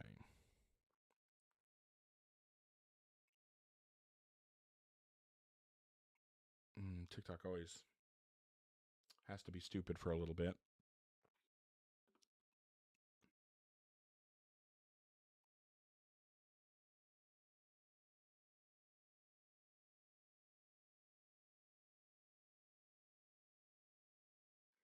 Okay.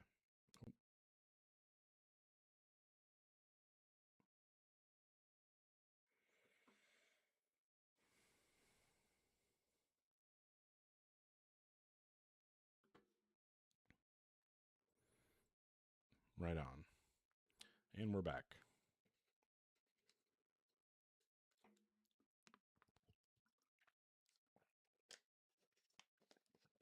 All right. Hey, immediately, Poopman Jones. Thank you so much. Hey, great to see you again as well.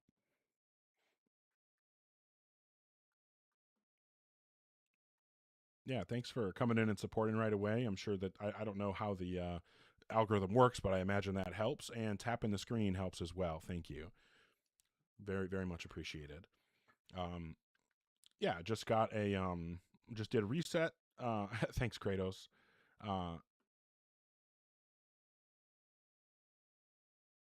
What's happening? Okay. But yeah, thanks for sharing, for tapping the screen, commenting, gifting, all that. Thank you to Poopman Jones, Lou, and Lupine for coming in supporting right away. Very, very much appreciated. Hey, Bamboo. Glad to have you here. But yeah, hopefully we can get some folks up who actually want to have the conversation. Hey. Thanks, Sir Piffington. What the fuck is singing? Oh, singing mushroom. Yeah, that makes sense. Thank you for that. And thank you to Bamboo and also Neurospicy Cat Lady. Appreciate the support immensely.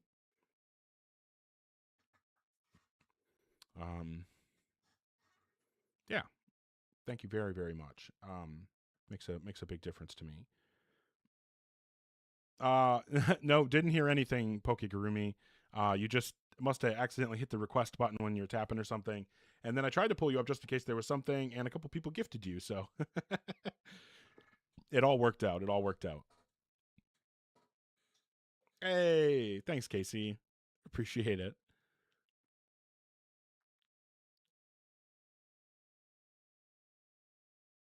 Okay. But yeah, hopefully we will be able to have some good conversations this evening. I'm looking to talk to people who are is it even evening? I don't even know. I forget what time it is. I went live like early today. Shit, when did I even start? I think I've been doing like an hour and a half now, almost. I don't know. Who fucking knows? Who keeps track anymore? Oh, I suppose I could go look at the YouTube. 7:40 a.m. Oh my God, Lou, what are you doing?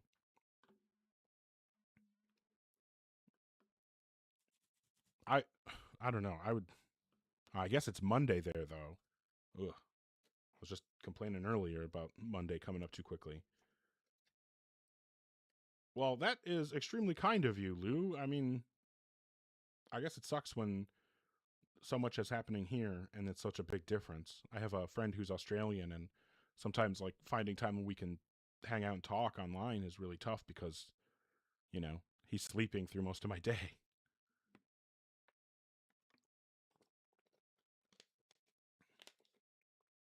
But yeah, looking to talk to folks who are 18 plus and have some kind of argument or evidence that will provide justification to believe in a God.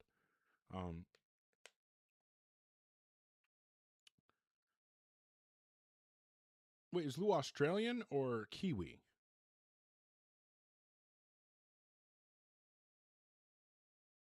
I don't know. I'm a big dum-dum.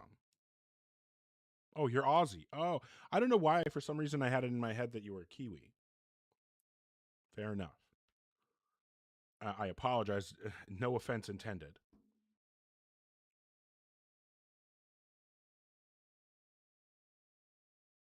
Oh, Bamboo, thank you so much for the support on Venmo. Thank you so much for that.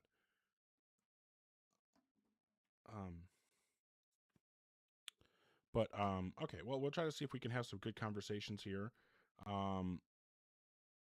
I just need to check one thing before I bring up the first person. Here I go there, and then we go here. No. Oh, okay.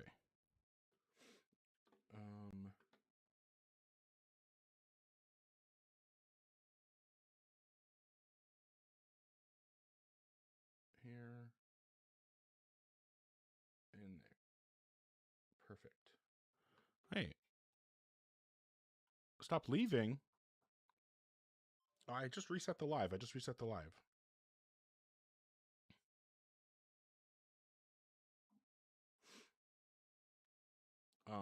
Thank you so much for the support, everybody. Really appreciate all the support here on TikTok and, over on, PayPal and Venmo as well. Massively, massively appreciated. But yeah, hopefully folks will come up and start requesting, actually get somebody who wants to discuss whether or not there's reason to believe in a God. Obviously my position is that no such reasons exist. I don't see why anyone would believe in a God, but hey, maybe somebody can convince me that I'm wrong. Maybe I try to like put an argument up on the screen or something.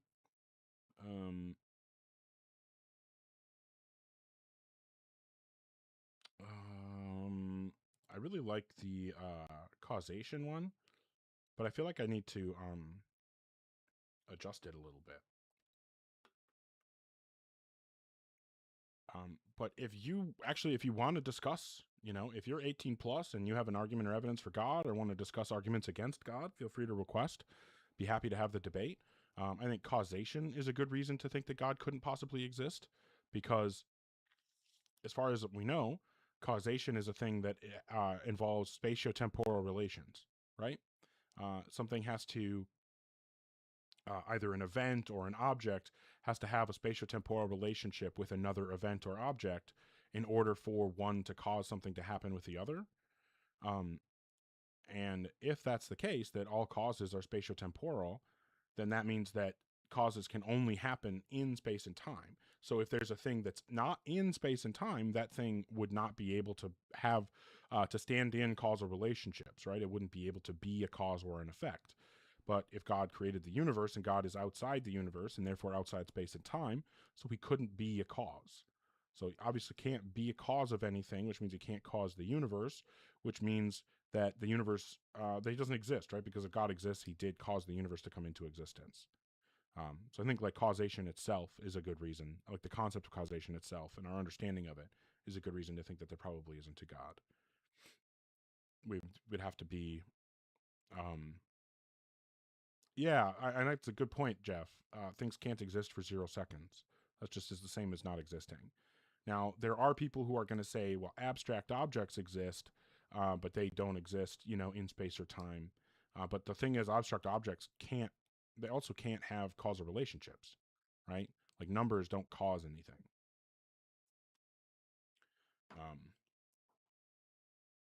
But yeah, would love if there's anybody that wants to request and actually have the debate.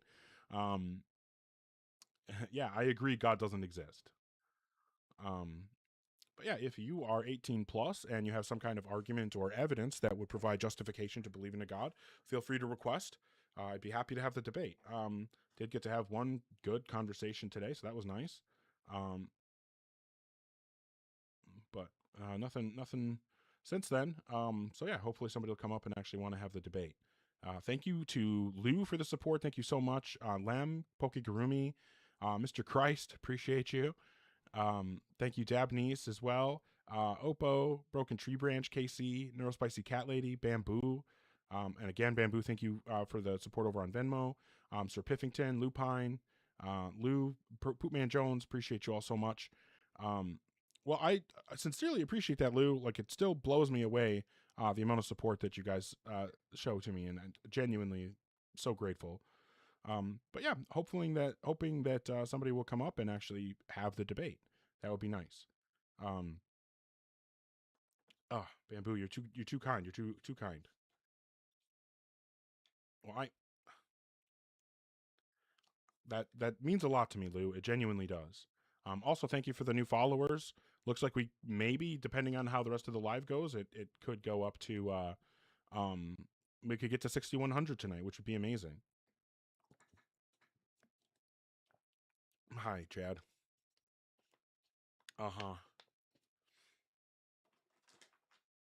Some of the weird shit that people say in chat is fucked. All right. But yeah, if you are ignoring your comments, Brent, I don't know what the fuck you're talking about.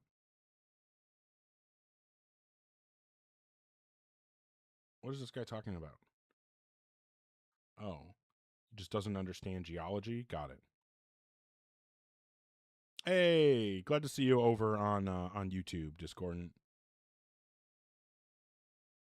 But yeah, if you are, hey, good to see you too, Radio Spencer. But if you're 18 plus and have some kind of argument or evidence that would provide justification to believe in a God, feel free to request up. I'd be happy to have the conversation. Thank you for the support, Hood Garden Chronicles. Appreciate it. But yeah, hopefully we can have a productive debate here.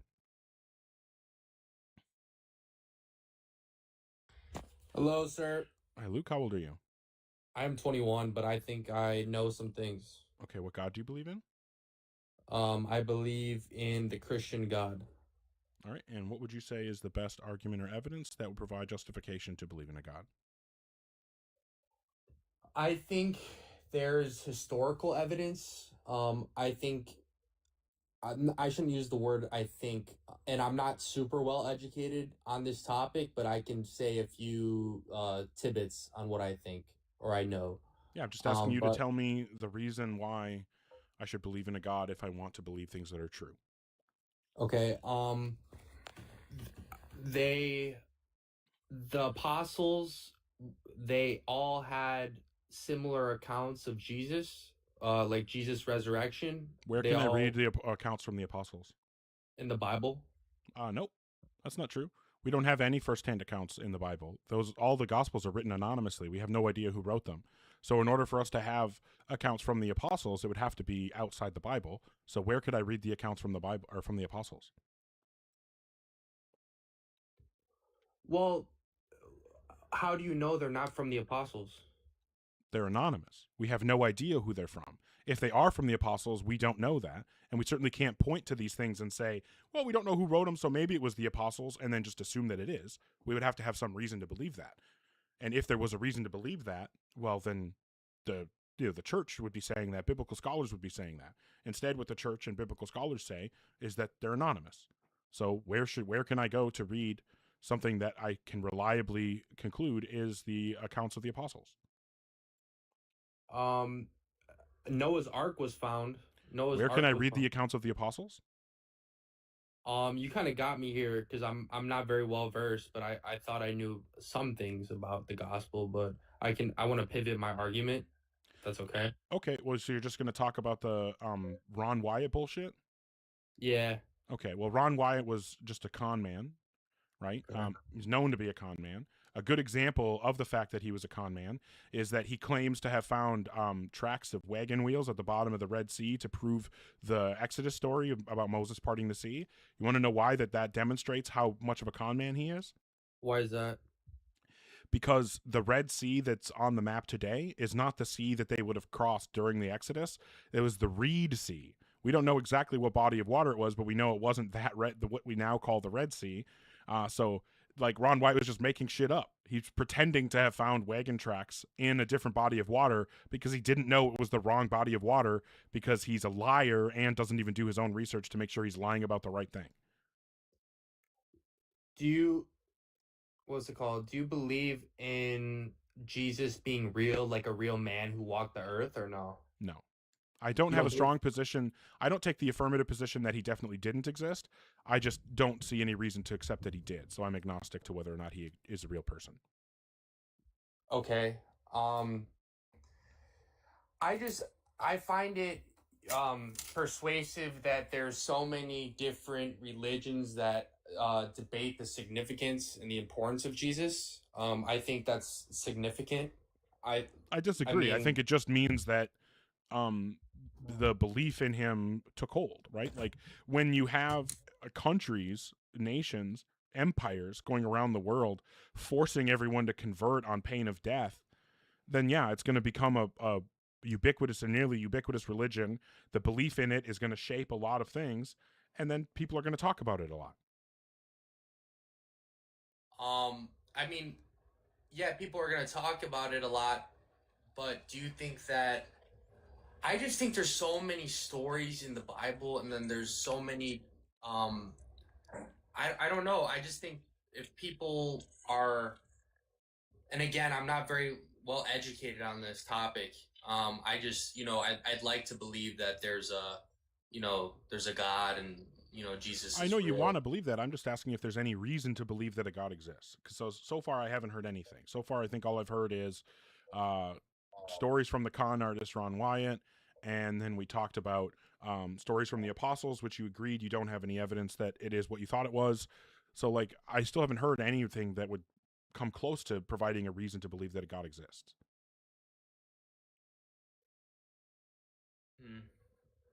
And I Why think- don't you believe in God?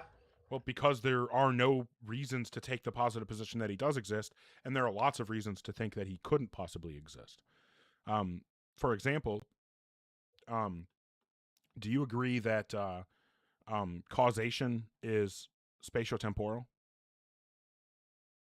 I don't know what that means.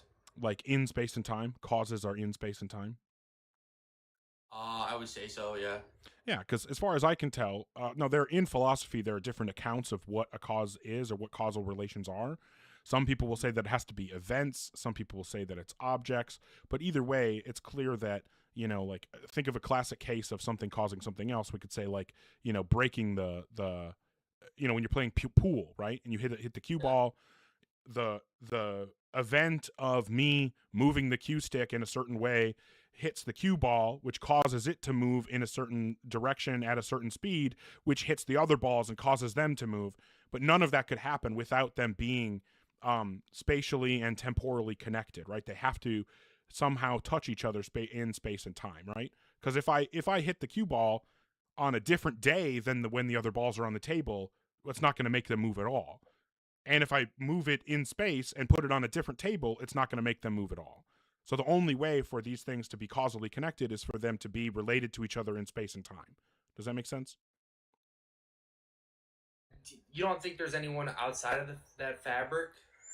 I'm just saying, is there any understanding of cause that doesn't involve space and time like that? Gravity. Yeah, gravity is a physical thing in space and time. But we can't prove gravity. Yeah, we can prove gravity. What are you talking about? Watch this.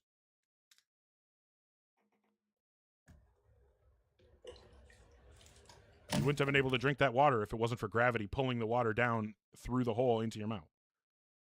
Like, we can prove gravity. Well, I would like to do some more research myself on this. Well, I was just topic trying to give you because- an argument. I was just trying to give you an argument here, and I just wanted to nail down this idea about causation, because causation is in space and time, right? Yeah, I hear you. Okay, fantastic. And if God exists, he caused the universe to come into existence, right? Yeah. And if he caused the universe to come into existence, that means he caused space and time to come into existence, right?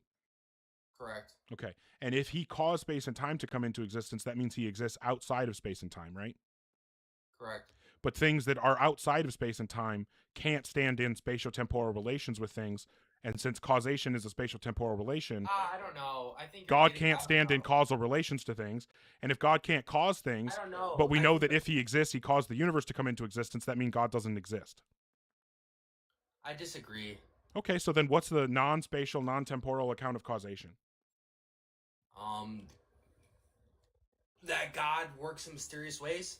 Right, yeah, you're just saying that there's a question that you don't have an answer to, and even though it completely goes against what you know about how reality works, you're just going to keep believing it anyway. Well, I want to do more research. Thank you for having me up. All right, well, have a good one. You too.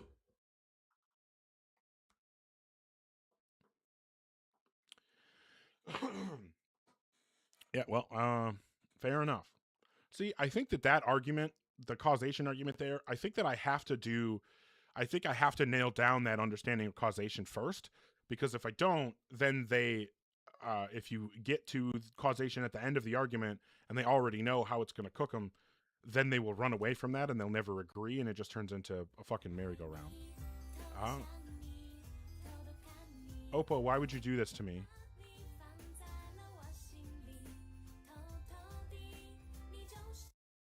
Oppo, why would you do that?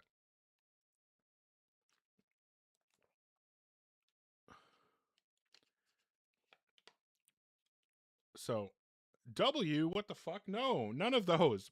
No, those are not, that's not a W. I will legit block people for doing that. This is the first and only time someone is not immediately getting blocked for sending one of those.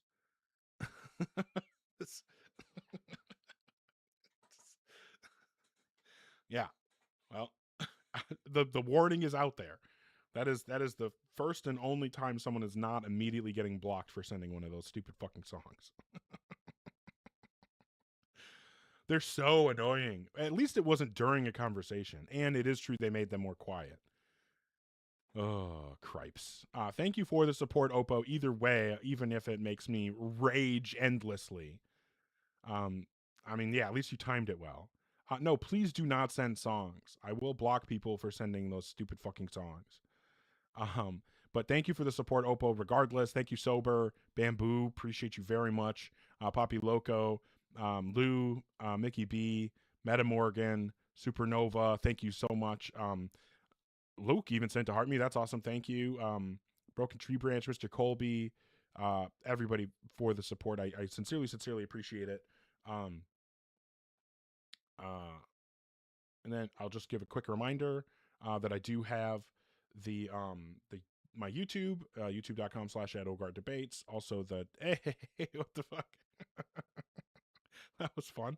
I did get egged, unfortunately. I do also have the Discord that you can join by going to tinyurl.com/OgarDebates. And then if anyone feels so inclined, you are also able to support me on PayPal and Venmo if you'd like. No expectation there, just letting you know the option exists. But yeah, currently don't have anybody requesting. Seems like maybe we've defeated all the theists. They all know that there is no reason to believe in God. I don't know. Maybe there is someone who believes in a God and thinks that they have some kind of argument or evidence that would provide justification for that belief. User 7981155083156.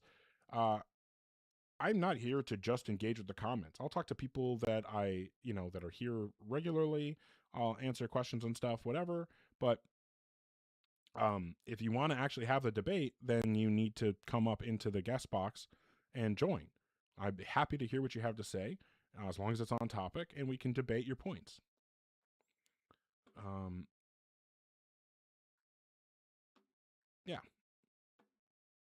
Yeah, I'm sure Kent Hovind would definitely cook with his fucking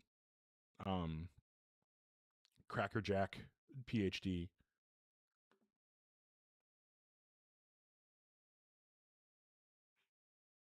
Another restart? I already did a restart sober. I'm only 20 minutes in. It's fucking horrible.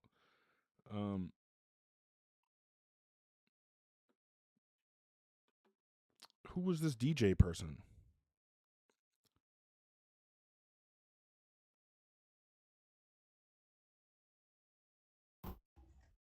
How old are you? Hello. Yo. How old are you? I'm 15, but shouldn't everybody? Okay. Well, so now we know exactly who to block. Awesome. And blocked. So yeah, if you are 18 plus and have some kind of argument or evidence that would provide justification to believe in a God, feel free to request up.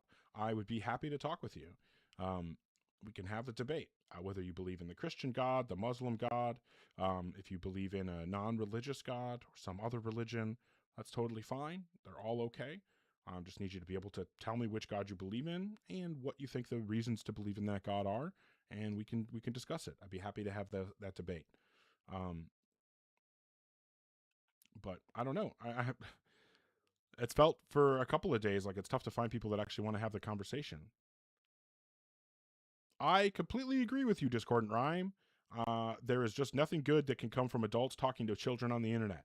I cannot think of a reason why adults should be talking to children on the internet. I don't know. I mean, other than like, obvious stuff like parents talking to their own kids, or I guess like aunts and uncles and stuff. But even that, I mean, the parents need to be involved in communication with children, like guardians, whatever. Like, yeah, I do not want to talk to children. Please. I do not want to talk to children. I got nephews. That's good enough for me. I get all my interactions with children out of the way when I go, to family events. That's enough for me. Or like go hang out with my sister and my nephew. But yeah. Well, thank you, Bamboo. I have a ton of tattoos. I got them all over my arms. I got some on my legs. I love tattoos. I need to get my arm finished. It's going to be a full sleeve, but I got a bunch of other stuff, but I'm really stoked about. I love this. But yeah, if you are in the guest queue or thinking about requesting up, please make sure that you're an adult and that you have some kind of argument or evidence that will provide justification to believe in a God. I could show some more of my tats at some point.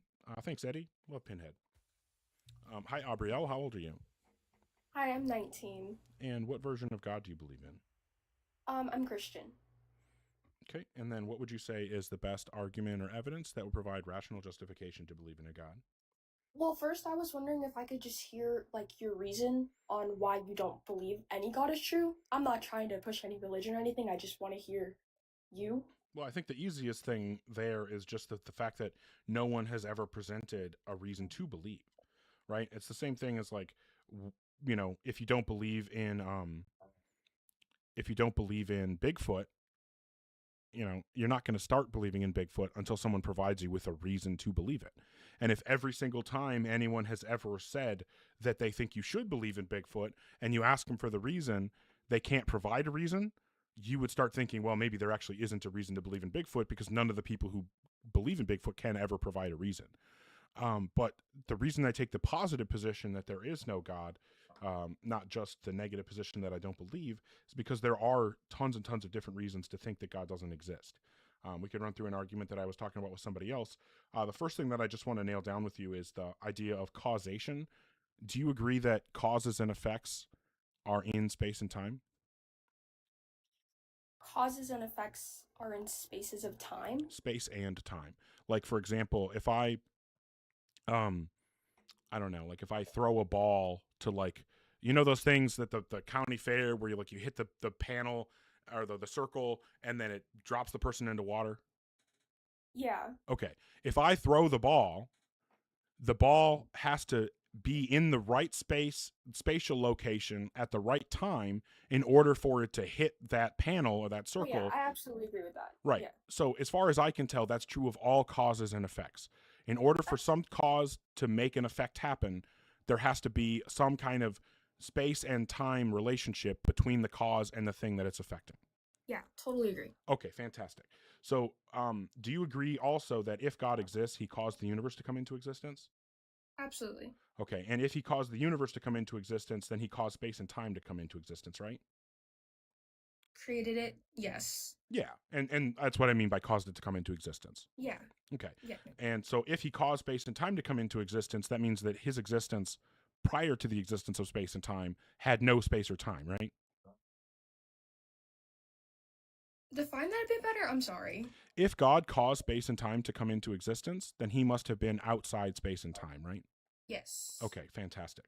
So since we know that causes and effects can only exist inside space and time, and we know that God's existence prior to creating the universe was outside space and time, that means that he can't be a cause. He can't stand in causal relationships. So if he's outside space and time and causes are inside space and time, he couldn't cause the universe to come into existence. So since we know that if he exists, he did cause the universe to come into existence, and it's impossible for him to have caused the universe to come into existence, we know that God can't possibly exist. If he's outside of that, how can he not create time, though? Yep, just like we already agreed that causes are inside space and time. So that means time could never be caused to come into existence. Same with space. Because you would have to already be inside space and time in order to be a cause. But if you're inside space and time, then space and time already exist. So then neither of those are things that could be caused to come into existence.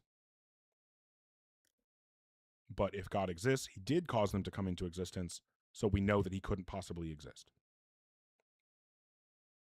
Well, I feel like the whole thing of like religion is kind of just a God kind of being there and the whole entire time.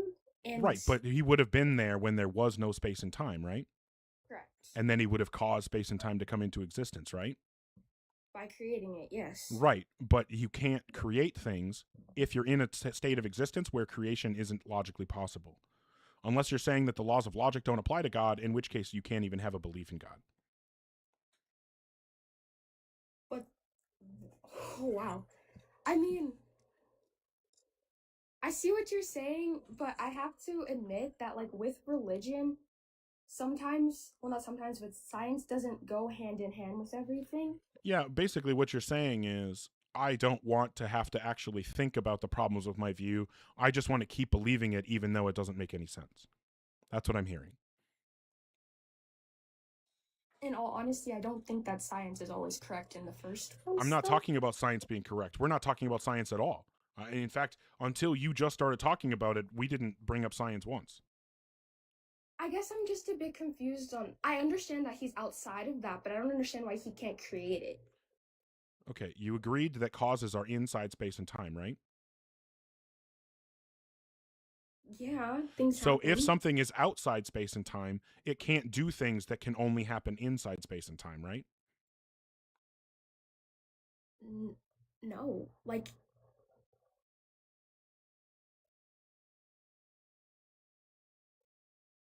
What?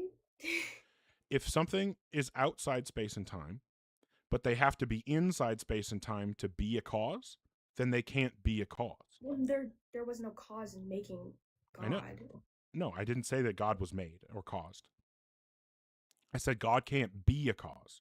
He can't create effects. Because in order for him to be a cause, he would have to be inside space and time. But if he's inside space and time, he didn't create space and time. But if he exists, he did create space and time. So that means he doesn't exist.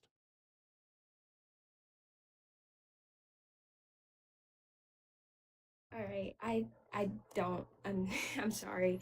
I understand that you are making a point. I just might not understand or how to debate that, so I'll leave that. I'm sorry. Yeah, it's like I'm trying to see if I could come up with an example. It's just a bit hard to wrap my head around that one. It's like imagine that we said the only possible way to learn something is inside a classroom. Now, obviously, you and I know learning happens outside classrooms, but let's imagine for a moment that the only way to learn something was inside a classroom. Are you with me? Yeah. Okay. Now let's imagine that we met a person who had never been inside a classroom in their entire life, and we know that learning only happens inside classrooms. Is it possible for that person to have learned something?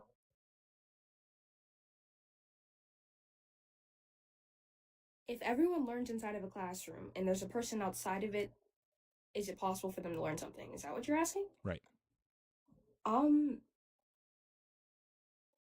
Yes. So you're saying that even though he doesn't meet the conditions necessary to learn, he could learn anyway? Yeah. Okay. I think maybe that the hypothetical is just tripping you up. I'm so sorry. I'm saying, I'm like, so sorry. I'm just saying, like, imagine that it's true that learning only happens in classrooms. I guess. Okay, no, I'm Imagine just it's true. just imagine a world where learning only happens inside classrooms. Does that make sense?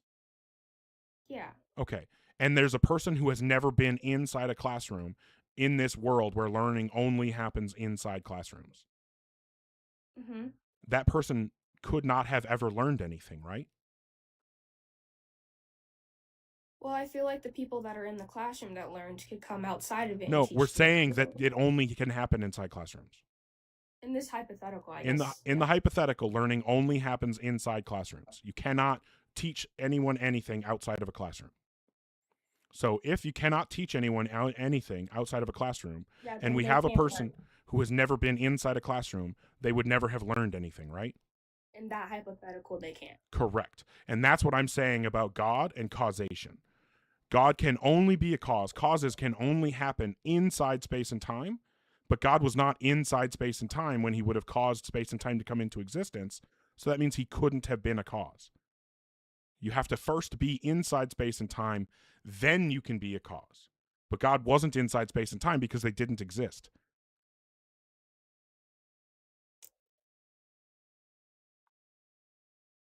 It's like a list of priority, right? I'm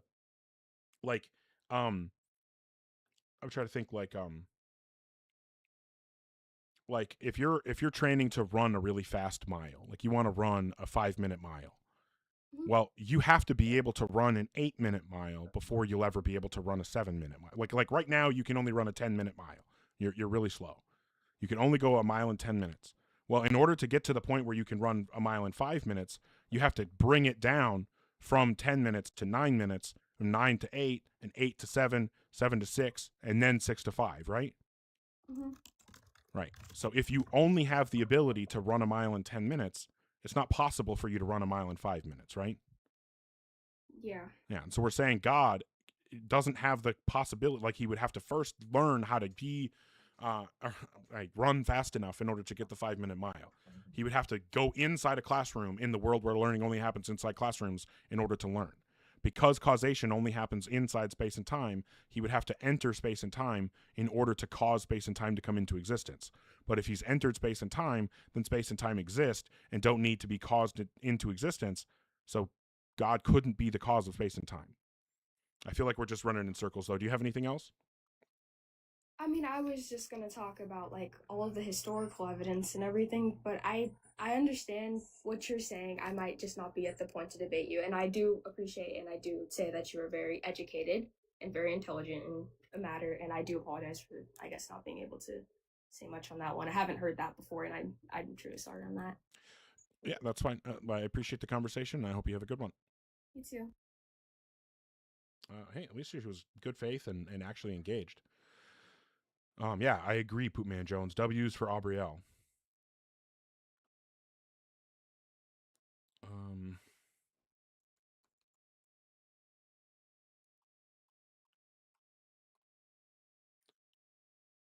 Okay. So if you are in the guest queue or thinking about joining, make sure that you are 18 plus and that you have some kind of argument or evidence that will provide justification to believe in a God. Hey, what's up, Ogor? Hi, how old are you? I'm 18. It's Abdi. Do you remember me? Oh, yeah. Yeah. I just changed my name. Okay. But, yeah. 1, 8, 3, 5. Yeah. No. How are you? Doing just fine. And Awesome. I know you're a Muslim. And what have you got today? I have got actually, unfortunately, no formal arguments, but I did wanna discuss something with you, if that's okay with you. Okay. It just this isn't only for like Islam, I guess Christianity as well and stuff. I just, think of it. I'm thinking it was like one person, and they, spread their religion to be this big, billions of people, hundreds of years of war and like stuff like that. And it just makes me think, if God isn't true, then how did they even succeed with all that, is what I'm thinking. You're saying that if God didn't exist, we shouldn't expect ideas to disseminate widely? Honestly, yeah, something like that. That's like Especially being for surprised. That's like being surprised that people all over the world do science. People do it because they get something from it. They know that it achieves a goal that they have. When, Christianity and Islam were spreading, I don't know as much about the history of the spreading of Islam, but I know that both were at times spread by the sword. So a lot of times Yeah. people converted to Christianity or to Islam because they had to, or they would die. And so then when you Oh. convert to this religion and now you are forced to make it a part of your life, well, it's going to be a part of your life, and you're going to talk about it, and you're going to teach your kids about it, and it's going to spread. Because it does the thing, it also creates community, and people are going to do the things that are part of their community. So I don't see any difference between this and, like I said, like the spreading of science. Science is known to work. It achieves a goal. And so anyone who has that goal is going to use that tool. In the same way, when you have a religion that is spread as far as either Christianity or Islam have, I don't see any reason why we wouldn't expect that. I don't see why we would think that a God needs to exist in order for that to happen. Got it. Yeah. I don't know if we forced people. Actually, we might have. I don't really know. But I do want to why would they have the goal in the first place? Well, the goal is spreading God's word, but yeah, and where then did for they the even people get that from? getting converted, the goal was to not be murdered. Oh, okay. Oh, that's fair actually. Yeah, I don't really know a lot about that. I just Googled, was Islam spread by the sword? I'll give you the AI overview. This is a historical oversimplification. Early Muslim armies built a political empire through military conquest. Mainstream historical and academic consensus shows that forced conversions were rare. So maybe Islam wasn't as bad. Well, Peaceful that's a good thing. travel, social and cultural attraction, religious constraints. Yeah, I mean, it's fine. Like I said, I wasn't trying to say that Islam was definitely spread by the sword. I Yep. know that Christianity was, Mhm. and it wouldn't surprise me if Islam was sometimes. But yeah, anyway, I think that easy ways are just general interaction with people of other cultures, right? You're going to Yeah. adopt practices from other cultures when you interact with those cultures. I know, a couple of my sisters, I have a bunch of sisters, no brothers. Everybody feels sorry for me. You know what? I relate. So two of my sisters went to Turkey together, and what did they do? They bought a bunch of stuff from Turkey, and then they came back and they incorporated things that they had experienced in that trip into their lives. Now, some of the stuff didn't last very long because they went back to their normal ways of doing things, and other stuff did. So they just incorporate little things from that, and that was just them being there for a week or two, and then coming back. Imagine if you were, hundreds and hundreds of years ago where travel was extremely slow. And if you travel to an area, you live in that area now for months, if not years, before you move to another area. And even when you're going back and forth from one area to another, it's still a lot of time spent in each area before you get to the other one. What the fuck? Oh, I've been something wrong? off screen too long. My visibility is restricted because repeated or prolonged actions that lack sustained engagement remaining off-screen or non-interactive. I don't know how I've been off-screen or non-interactive, but whatever. TikTok is stupid. Anyway, so it just makes sense to me that if you go to a place because that there are different people who have different levels of belief in their, or different levels of strength of their belief in their religion, right? Definitely, yeah.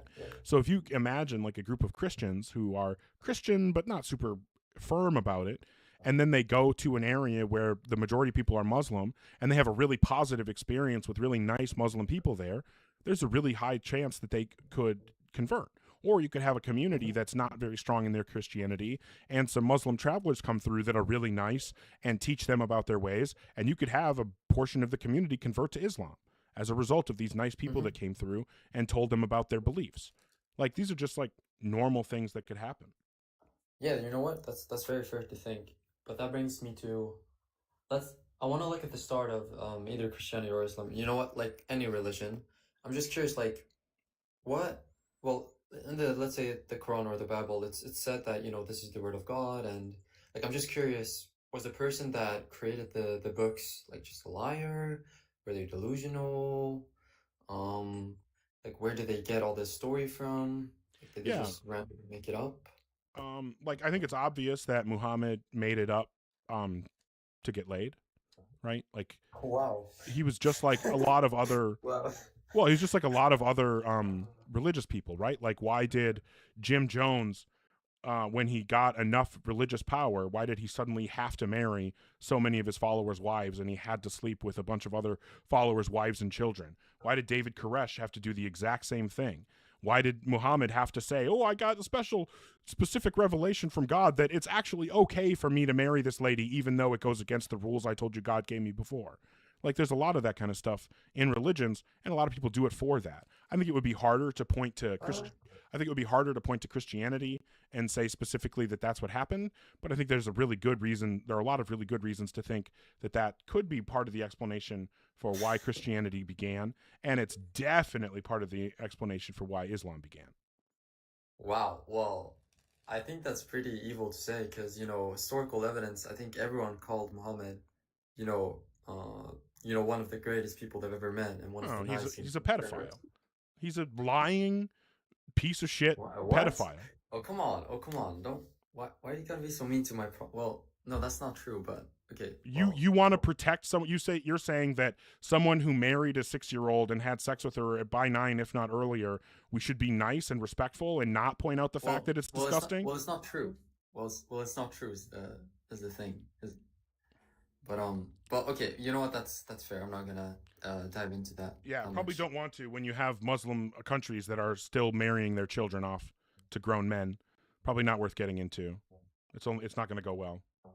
Well, I think that's culture, not religion. But I wasn't specifically talking about what he did or not do. I'm thinking. Okay, I'm just saying that you asked why do I think that these books were created, and I'm telling you that especially in the case of Muhammad, it was created so that he had an excuse to fuck people's wives and their children. Wow. Okay. Right? And there's the same thing that happens all the time. It happens in Christian cults. It happens in non-Christian cults.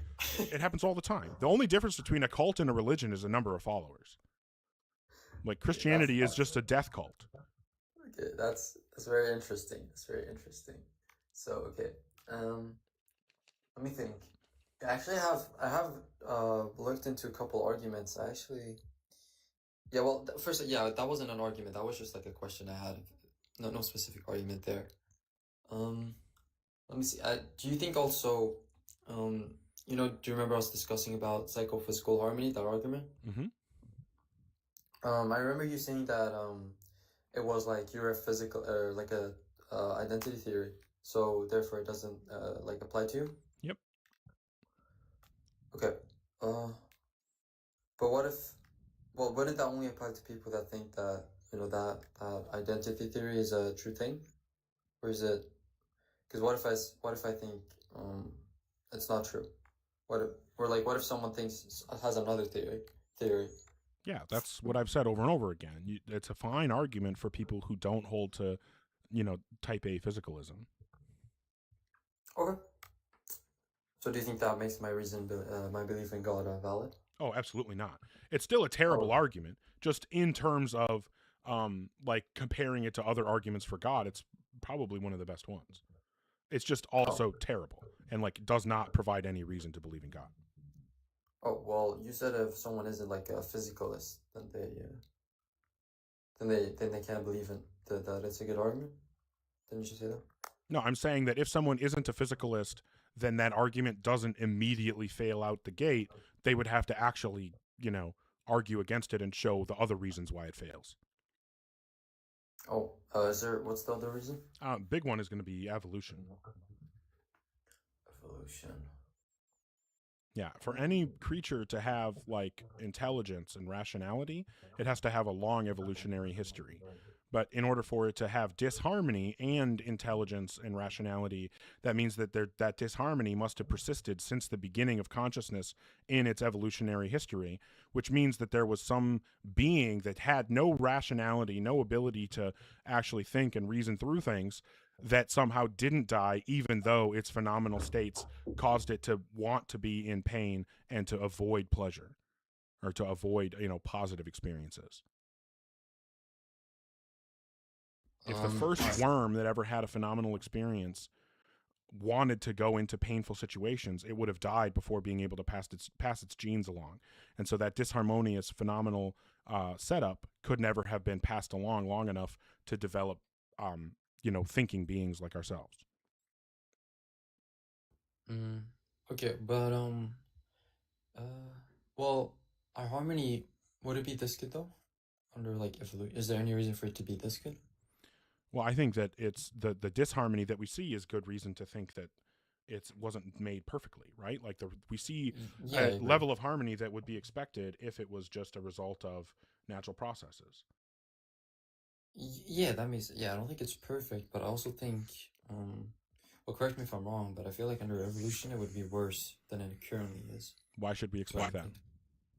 Well, because I think we only need the harmony to a level that gives us the capacity to reason.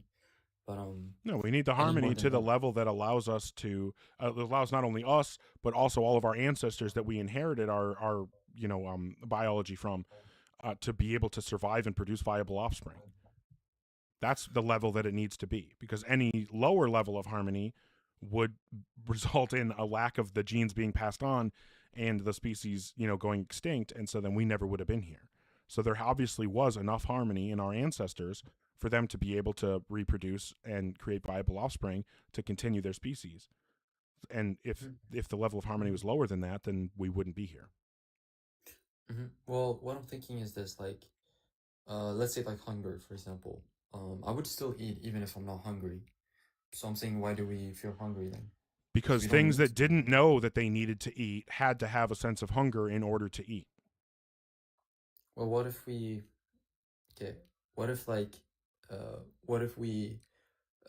Here, I don't want to do what ifs. I don't want to do what ifs, Abdi. Oh. If you have an argument, then I would be happy to hear it. I don't want to just like, well, what if this? What if that? What if this? What if that? We could do that all day. That doesn't get us anywhere. Do you have an actual argument for why we should think that evolution wouldn't produce the harmony that we see? Yes, because we could just observe. Oh, I think this is an argument. Just correct me if I'm wrong, but I feel like we could observe consequences without that sensation. So, for example, people would die. Right. That requires the ability to reason. But I'm saying that at the beginning of our of the phenomenal experience portion of our evolutionary history, when things would not have had the ability to reason but would have had phenomenal experiences, you need to provide a reason why we should think that they wouldn't have needed to be have that psychophysical harmony in order to survive. Okay. Oh, that makes sense. Okay. Anything else? Not really. You know what? Have a good day and great live. Thank you so much. Bye-bye. All right. Yeah, take care. Oh my God. Okay. All right. I wasn't paying attention. We're going to do a panel now. I don't really like doing panels, but apparently we're going to do that for a sec. What's happening? Oh, come on. Work. What's up, Lobes? What's up, man? How's it going? Requested out. Oh, I just saw you requested. I don't know. I thought maybe something was, maybe I gave a bad argument you wanted to correct or something. No, I don't do philosophy. I leave that to y'all. Fair enough. All right. Well, I guess I'll just drop down. I don't know how I got up here. All right. Yeah, I just saw you in the request box. I figured I'd bring you up. But yeah, everybody, if you're not already following, probably just text prediction. Drop a follow. Oh, you already left. Okay, drop a follow. Everybody. What's up, Lobes? How you doing on this Sunday? I'm chilling. I finished work. It was a shitty day, so hopefully this will make it better. Yeah, I don't know that I'm going to be able to help with that. Just be yourself. Keep yourself. That'll help. Okay. So somebody asked about my tattoos before, and I don't have anybody requesting. So until somebody requests, I'm going to talk about my tattoos. Unless you got a different idea, Lobes. You got something you want to talk about? Well, I wanted to talk about my tattoo. I mean, we can talk about your tattoos, I guess. I mean, cam up. Let's see the tattoos.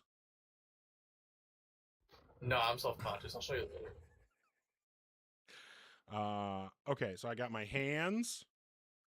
So this is a Daruma doll.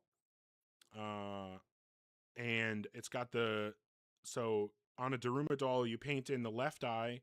When when you set a goal, and you paint in the right eye when you finish the goal. And I have a googly eye because my favorite movie of all time is Everything Everywhere All at Once. And so I had the googly eye as a representation of like finishing the goal was understanding the message of that movie. So that's why the googly eye is that one. And then this one is like a spaceman in a space helmet, right? It's like a astronaut skeleton. And it's because, man, we're all just skeletons floating through space, man. You know what I mean? So that's why I have the skeleton in the space helmet. Did you have something to add to that, Lobes? I was gonna say, yeah, I know what you mean about us being skeletons floating through space, and I think that's one of the scariest ways to die. Like if you're an astronaut and you start drifting away into space. Oh my God. So actually so the funny thing about this tattoo is my tattoo artist buddy had done a drawing where it was a full space suit just like floating, and then you could see in the visor that it was a skeleton. And I was like, oh, I need that as a tattoo. And he said, well, I actually already tattooed it on somebody else. And I was like, okay, we had already done this hand. And I was like, well, I want to do the other hand. So draw something like that could go on my hand. So then he just drew the front shot of the helmet. So I love that one. I like how it's got some, like, it matches, you know, it's like a head and a head. Yeah, like, it was totally unintentional, but yeah, they're like a yin and it's also because this is about like this tattoo is all about like meaning and like growth and stuff like that, and then this one is all about nihilism and you know, no meaning and nothing matters. So like it's kind of a yin and yang thing that was totally unintentional. And then same buddy did I don't know if you can even see my I don't know how to do it. There's the eye with the spike through it, and then the blood drops, and then I got an eye over here. You'll like this one, Lobes. Eye with the web and the upside down cross in the iris. And then I got this sleeve started. It's just like designs and stuff. Like it's kind of hard to show, but like it was just literally like showed up and he's like, I was thinking about doing something like this. And I was like, oh, okay. And then he's like, oh, I don't really like that. I'm going to do something else. Oh, okay. And then he just like fucking draws the designs on with a marker and then tattoos. And so like, I really love how that turned out. Yeah, pretty badass. When you just want a cool looking sleeve, going with just working with a good artist and what they want to do is usually the best bet. Like if you just have a style in mind and then let them do their work, that's the best way to go about doing that, I think. Unless you had specific shit that was meaningful that you wanted to include, then it requires a lot more thought and planning. Yeah, I've just been really lucky that I've gotten from a buddy of mine and just been able to be like, here's kind of what I'm thinking, and then he comes up with stuff. I have this pyramid right here that I got when I was 20. And that was actually a memorial for a friend who passed away because he had pyramid tattoos. I've got Batman turning into an owl from the cover of Batman #6 from like 2012. And then we've got the Joker with his face cut off, wearing his own face as a mask from some of the Batman comics. Oh, that Joker's really insane. I don't remember. I watched a lot of videos about comics, like Comic Story and all those guys. That dude, that Joker is so insane. Yeah. And the cover art is so to wear your own face as a mask is like one of the creepiest things. I never thought that Batman would do that. Like the comic Batman would ever do that. Even though it's always been kind of dark. Yeah. Well, the Joker's always been crazy, but yeah, that story is nuts. And this, what I didn't realize at the time, but this Joker that I have, which is really hard to show it. But so this was lifted directly off of a comic book page, and the artist who drew it is from lives only a couple hours away from me. So I've seen him at local cons and stuff. So that was been really cool to I have a picture of me with him showing him the tattoo. So yeah, I also got to show the Batman one to the writer and artist that made that Court of Owls story. Oh man, talk about flattery. I know, right? Being like, hey, by the way, I got this shit tattooed on me. And then I have shown my legs, but it'd be really, really hard to show my my leg tattoos. I've got a glizzy scorpion on my right thigh. It's probably my favorite tattoo. It's so fucking cool. Oh, that shit. The guy who tattooed me last, he has on his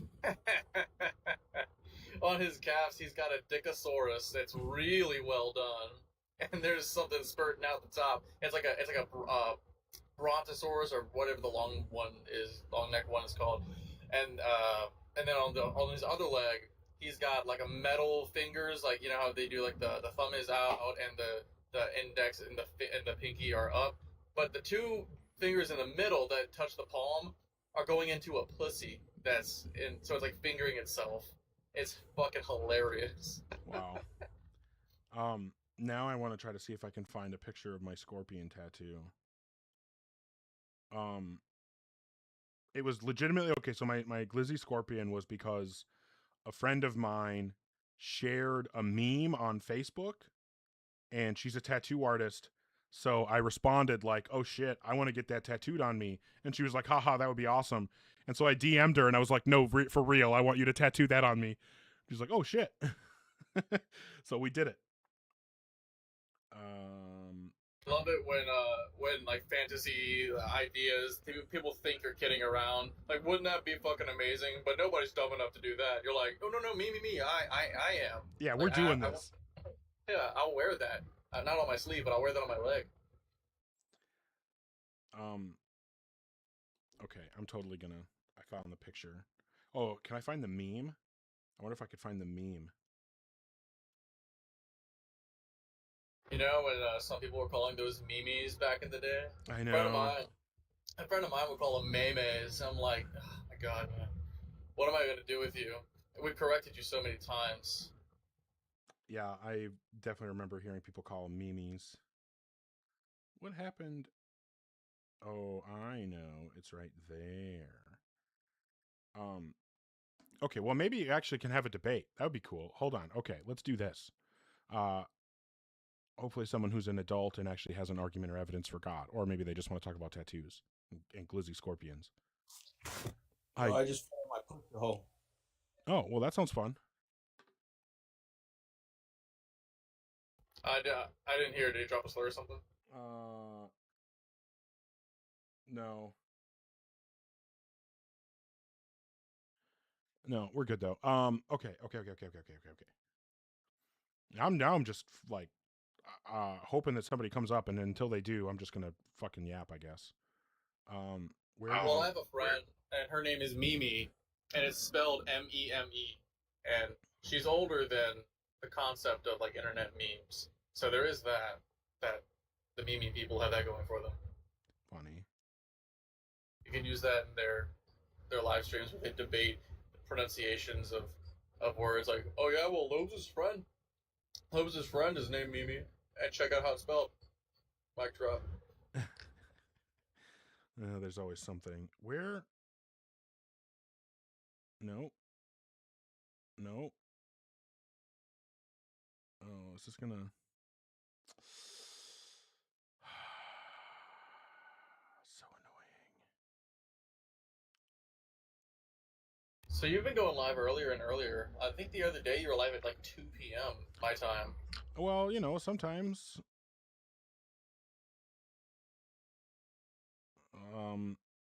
I don't know. Yeah, it just depends on the day. You know what I mean? Like if I'm like on a weekend when I don't have anything going on, you know, anything specific at least, just you know, go live. Why did this not work?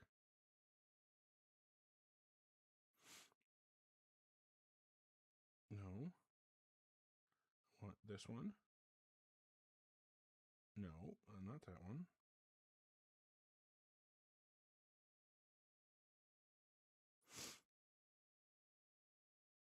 Okay, maybe I can do it this way. No, it didn't work at all.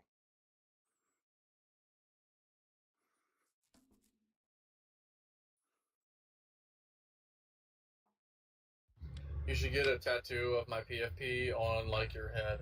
No, I'm good. Head tattoos, I don't know, man. Okay, well, apparently that's not going to work. I can show you the meme that I got my scorpion tattoo from. Okay. Would you ever get your PFP tattooed? It feels like it's kind of you identify with this. It looks like pretty iconic for you. Oh, I don't know. I guess. I mean, crows or ravens or whatever are really cool. So maybe. I guess I'd never really thought about that. Ravens. Okay, I'm totally bringing this up. Have you ever seen the show? I think you should leave. No, I don't think so. How old is it?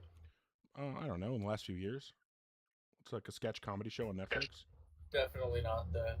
Well, actually, I think I've heard about it. Maybe I've heard about it from you. Okay. Whoa.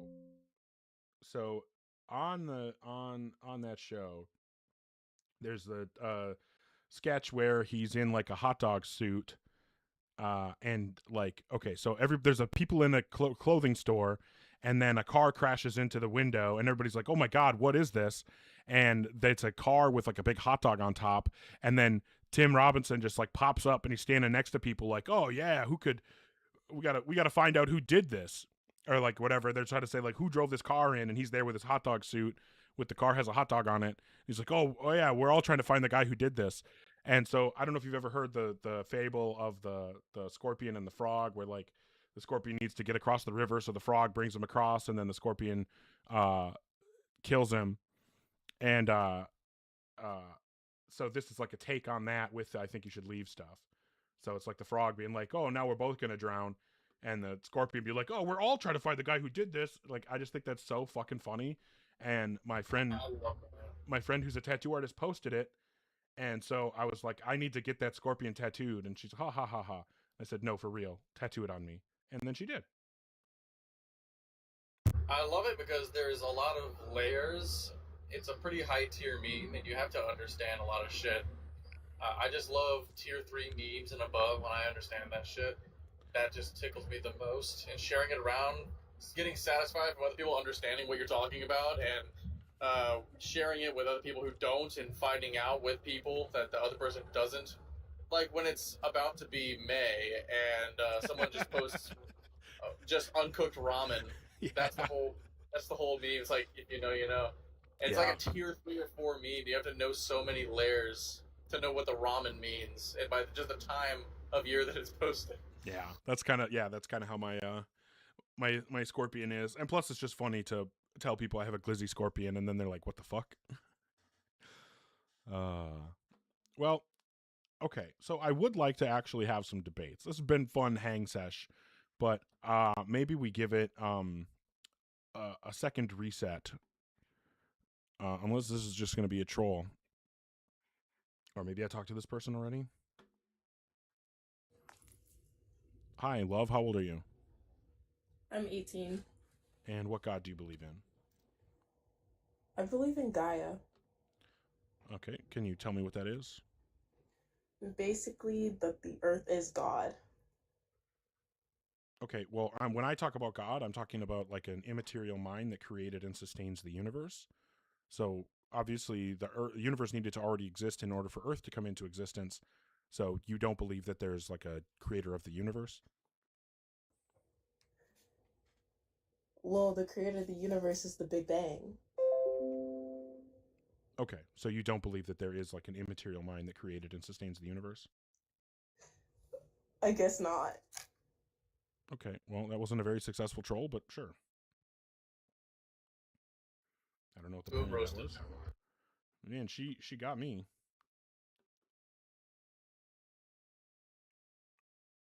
Never thought I would hear somebody say Gaia.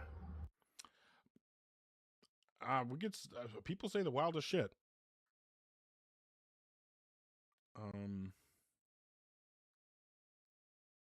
How do I? Oh, that's not going to work even, is it? Oh, maybe it will.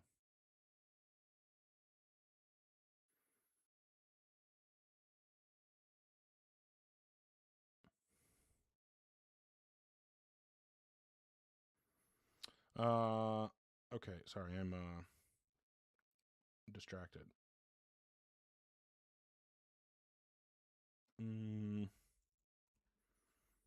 I'm trying to get the picture of my tattoo. All right. If you're in the guest queue or thinking about joining, make sure you're an adult and have some kind of argument or evidence for God. And I think that, we'll see whether or not this is a troll. Hi, Mbappe. How old are you? Hey, what's up? I'm 19. And what God do you believe in? I'm a Hindu. Okay. Do you actually believe in an immaterial mind that created and sustains the universe? Yeah. And what's that? Well, we call him Brahma, but it's a bit more complicated than that because he has different incarnations across like other forms or whatever. But for all intents and purposes, there exists an immaterial mind which created the universe. Yeah. And what would be the best argument or evidence that would provide reason to believe that? Yeah, sure. So I think we can start off by saying that causal finitism is true. So there's a cause. An infinite regress doesn't exist. And Why then, would we say that? are you familiar with the Reaper argument, the Grim Reapers? Yep, and I'm also familiar with why it doesn't apply here. So what would be the reason to think that we should believe in causal finitism?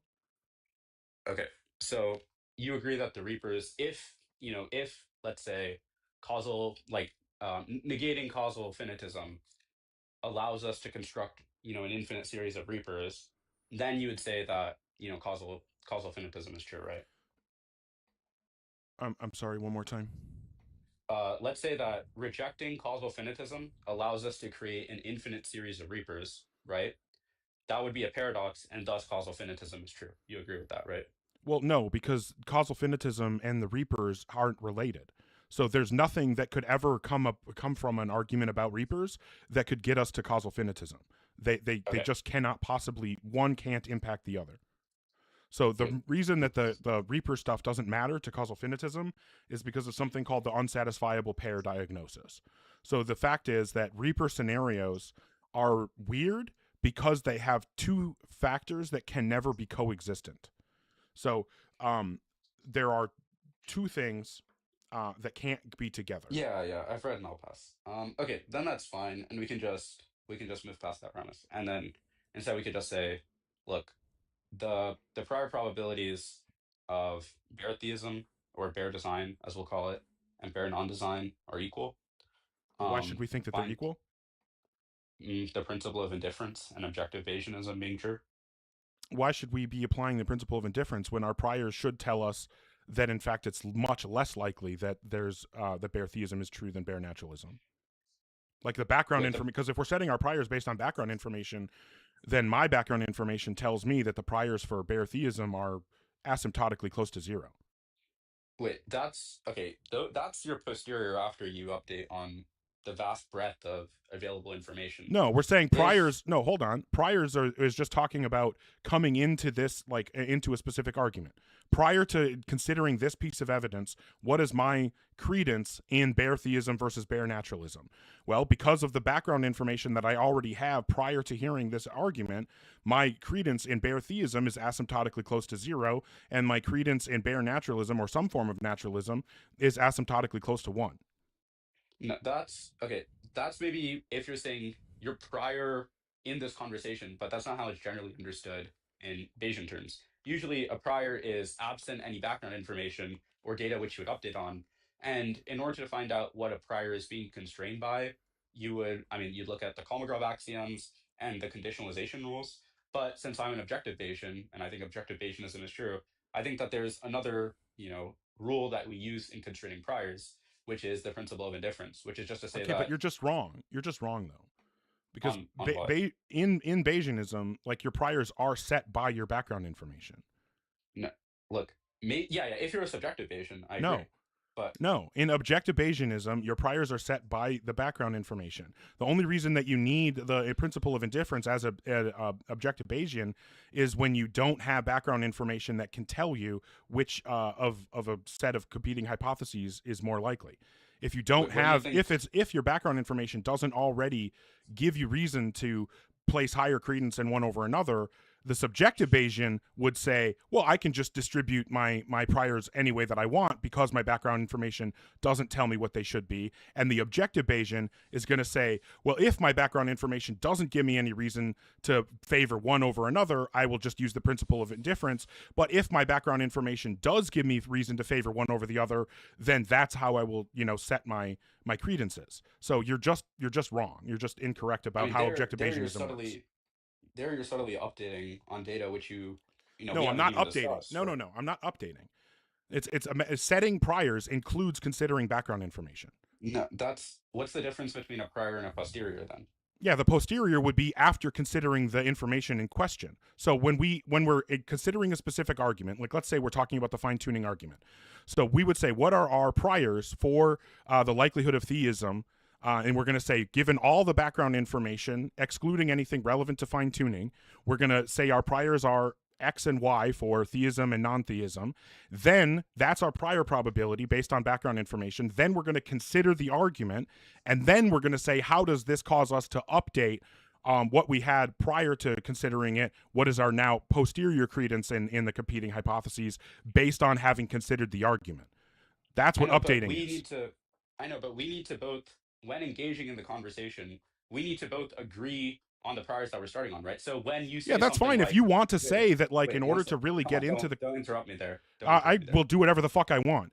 If you're saying that in order to get into the conversation, if you're saying that in order to... I would like to be afforded the same courtesy. If you're saying that in order to get into a specific situation, we want to, come to some agreement on what we would say the priors are, that's fine. That's a different thing than what we're talking about, though, because what I'm talking about is simply what it means to have to set your prior probability somewhere. And all that means is to say, based on all the information that I have prior to considering this argument, what is my credence in the hypothesis being true versus the negation of the hypothesis being true? And then you say, after considering the argument, how should this update what my credences were prior to considering it? It's not saying that you have to ignore all background information. Look, when you're coming to those priors, you've already updated on the background information. But we obviously would disagree on how the relevant background information updates. So for the sake of engaging in a conversation and making sure that we all start at the same point, we shouldn't update on that information. First, we should just come at it from indifference, update on the fine-tuning data, and then maybe you want to say holistically, or if the fine-tuning data isn't strong enough, there is other information. However, since fine-tuning is a piece of information which is so, unlikely, it actually doesn't really matter, even if my prior is at, let's say, 1% for theism, because, the phenomena is expected of, it's like 1 over 10 to the power of 120. Are you getting somewhere? Yeah, I am. I'm saying, look, maybe you want to say something like, your prior is already realistically low. It's not my job to convince you of that. I can instead just show you really strong evidence for God, and we can just go. What is this? How does this respond to what I was saying about the way we set priors? Because the way that you're using the term prior is to just talk about what is your prior in the given scenario. I'm saying when we're setting our rational priors absent any background information. So we were but again, using prior there. No, because what you were doing was saying that in objective Bayesianism, priors do not involve background information, and I'm telling you that you're just wrong. Then you move the goalpost to say, well, if we're going to have a debate, we should agree on priors ahead of time, and that's a totally different thing. I wasn't talking about that. I was just disagreeing with your mischaracterization of objective Bayesianism. Right, that's fine then. Okay. So you were wrong about what objective Bayesianism is, right? Yeah, I was completely wrong about what objective Bayesianism is. Fantastic. Okay. Do you think that fine-tuning is strong evidence for God? Absolutely not. No, I think it's in fact evidence against God.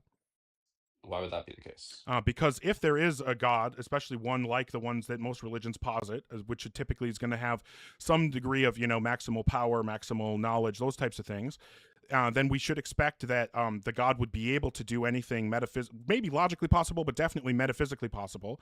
It's certainly metaphysically possible for such a being to create life in a non-fine-tuned universe. And since the contention from the fine-tuning proponent is that finding finely tuned physical constants is unlikely, in fact, extremely unlikely, well, then we should say that means that of all the possible types of universes that could exist, there are many more non-fine-tuned universes than fine-tuned ones. Since the God that we're discussing would be able to create life in any of those non-fine-tuned or fine-tuned universes, it then becomes much more likely under this God's existence that you would find the conjunction of life without fine-tuning than the conjunction of life with fine-tuning. And since it's more likely to find life without fine-tuning and extremely unlikely to find life with fine-tuning, the fact that we live in a universe where we see the conjunction of life and apparent fine-tuning should be unexpected by the hypothesis that a God had created the universe, and therefore evidence against that hypothesis.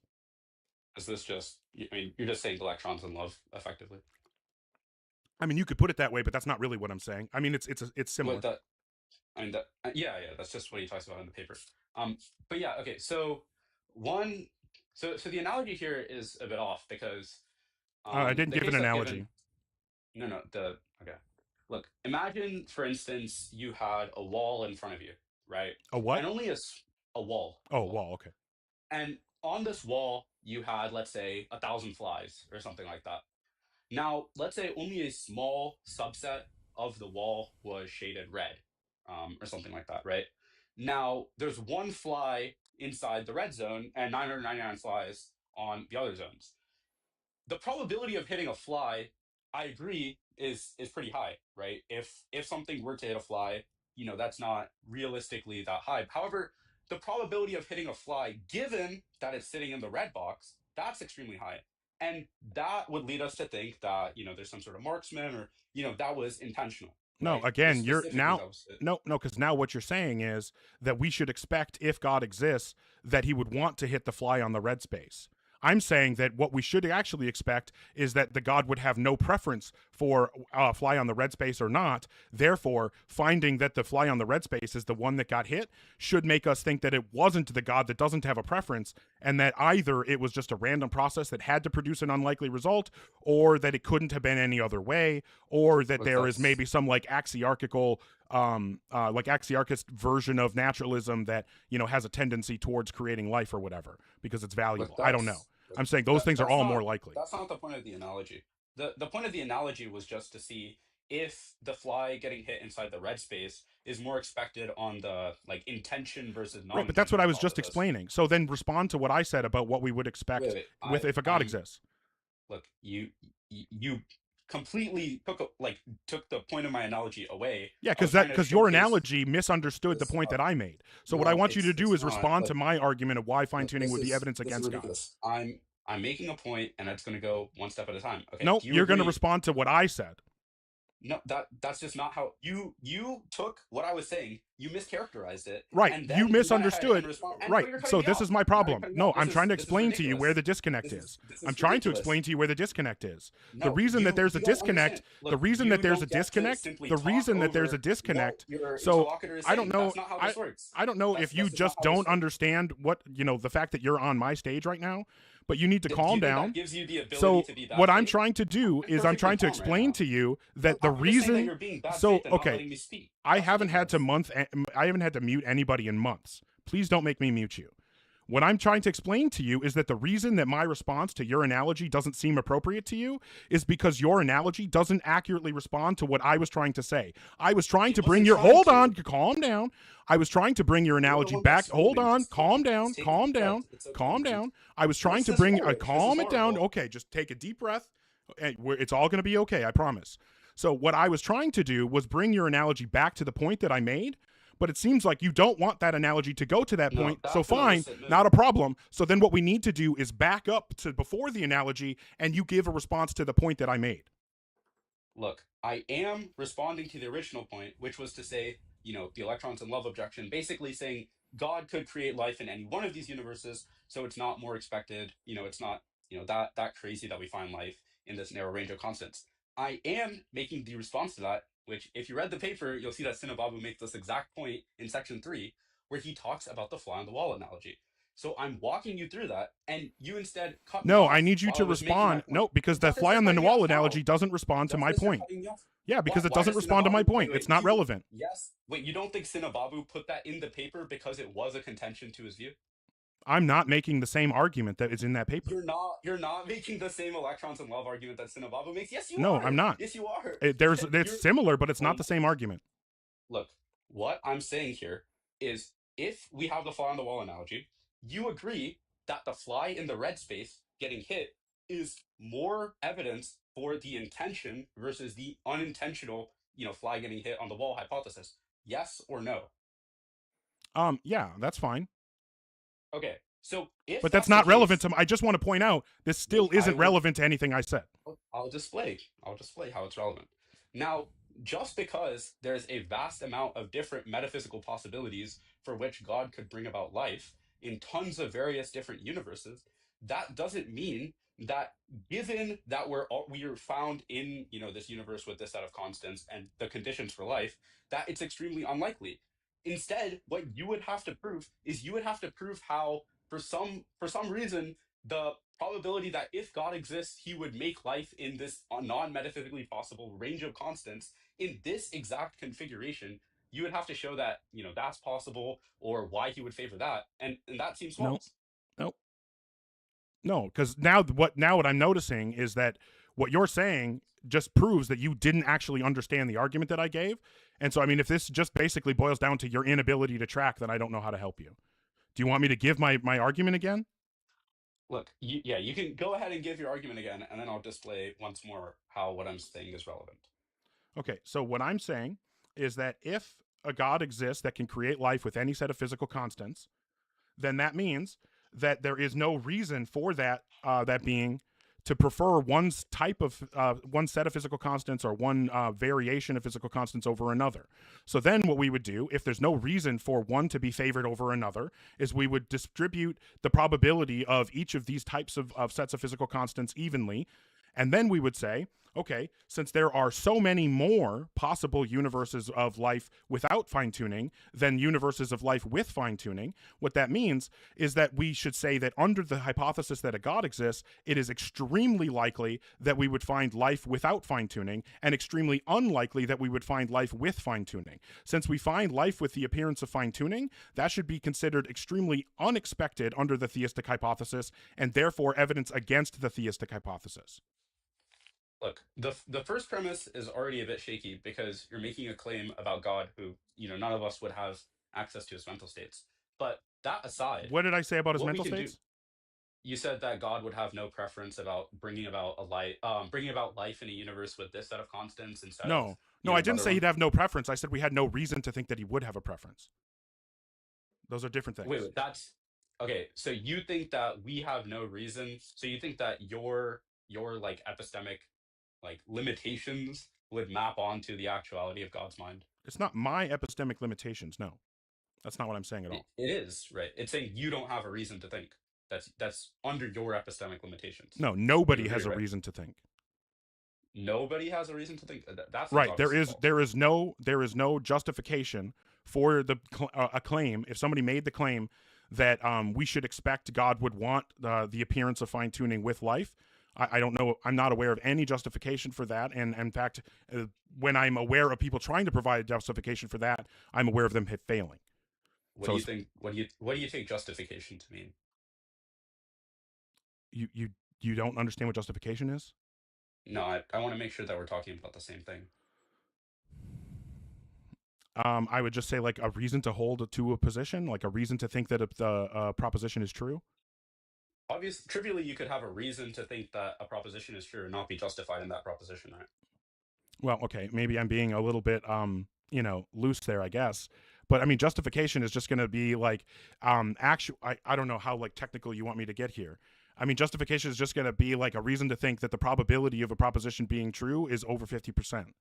Like, I don't know what else I can tell you. I.e. that it's rational to believe? Sure. And you think you obtain justification how? It depends on the type of thing that's being justified. A proposition. That's the only thing that can be justified. Well, right, but it depends on the type of proposition being justified. Different propositions are going to have different forms of justification. Well, okay. Technically, it's the belief that's being justified, but it's like the propositional content embedded with it. Okay, but yeah, and you don't think that different beliefs have different types of justification? No, I think all beliefs are justified in the same means. Which would be? appearances, seemings. I'm a Oh, phenomenal well, conservative. oh, well, then you're just an idiot. So I'm sorry about that. Wait, what? You think phenomenal conservatism is false? It's obviously false. Yes. Wait, how so? So you don't want to discuss the substance? No, I'm not gonna let you say, "Oh, you're an idiot," and then get past it. Yeah, phenomenal conservatism is stupid as fuck. I'm sorry that you're that Why? dumb, and I don't know. Do you want to discuss the substance or no? I'm interested in this. Tell me why you think I'm phenomenal not. It's conservatism is irrelevant. false. I'm not. It's irrelevant. So you want to make some claim? Do you want to say that you don't have an argument for why phenomenal conservatism is false? I'm saying it's irrelevant.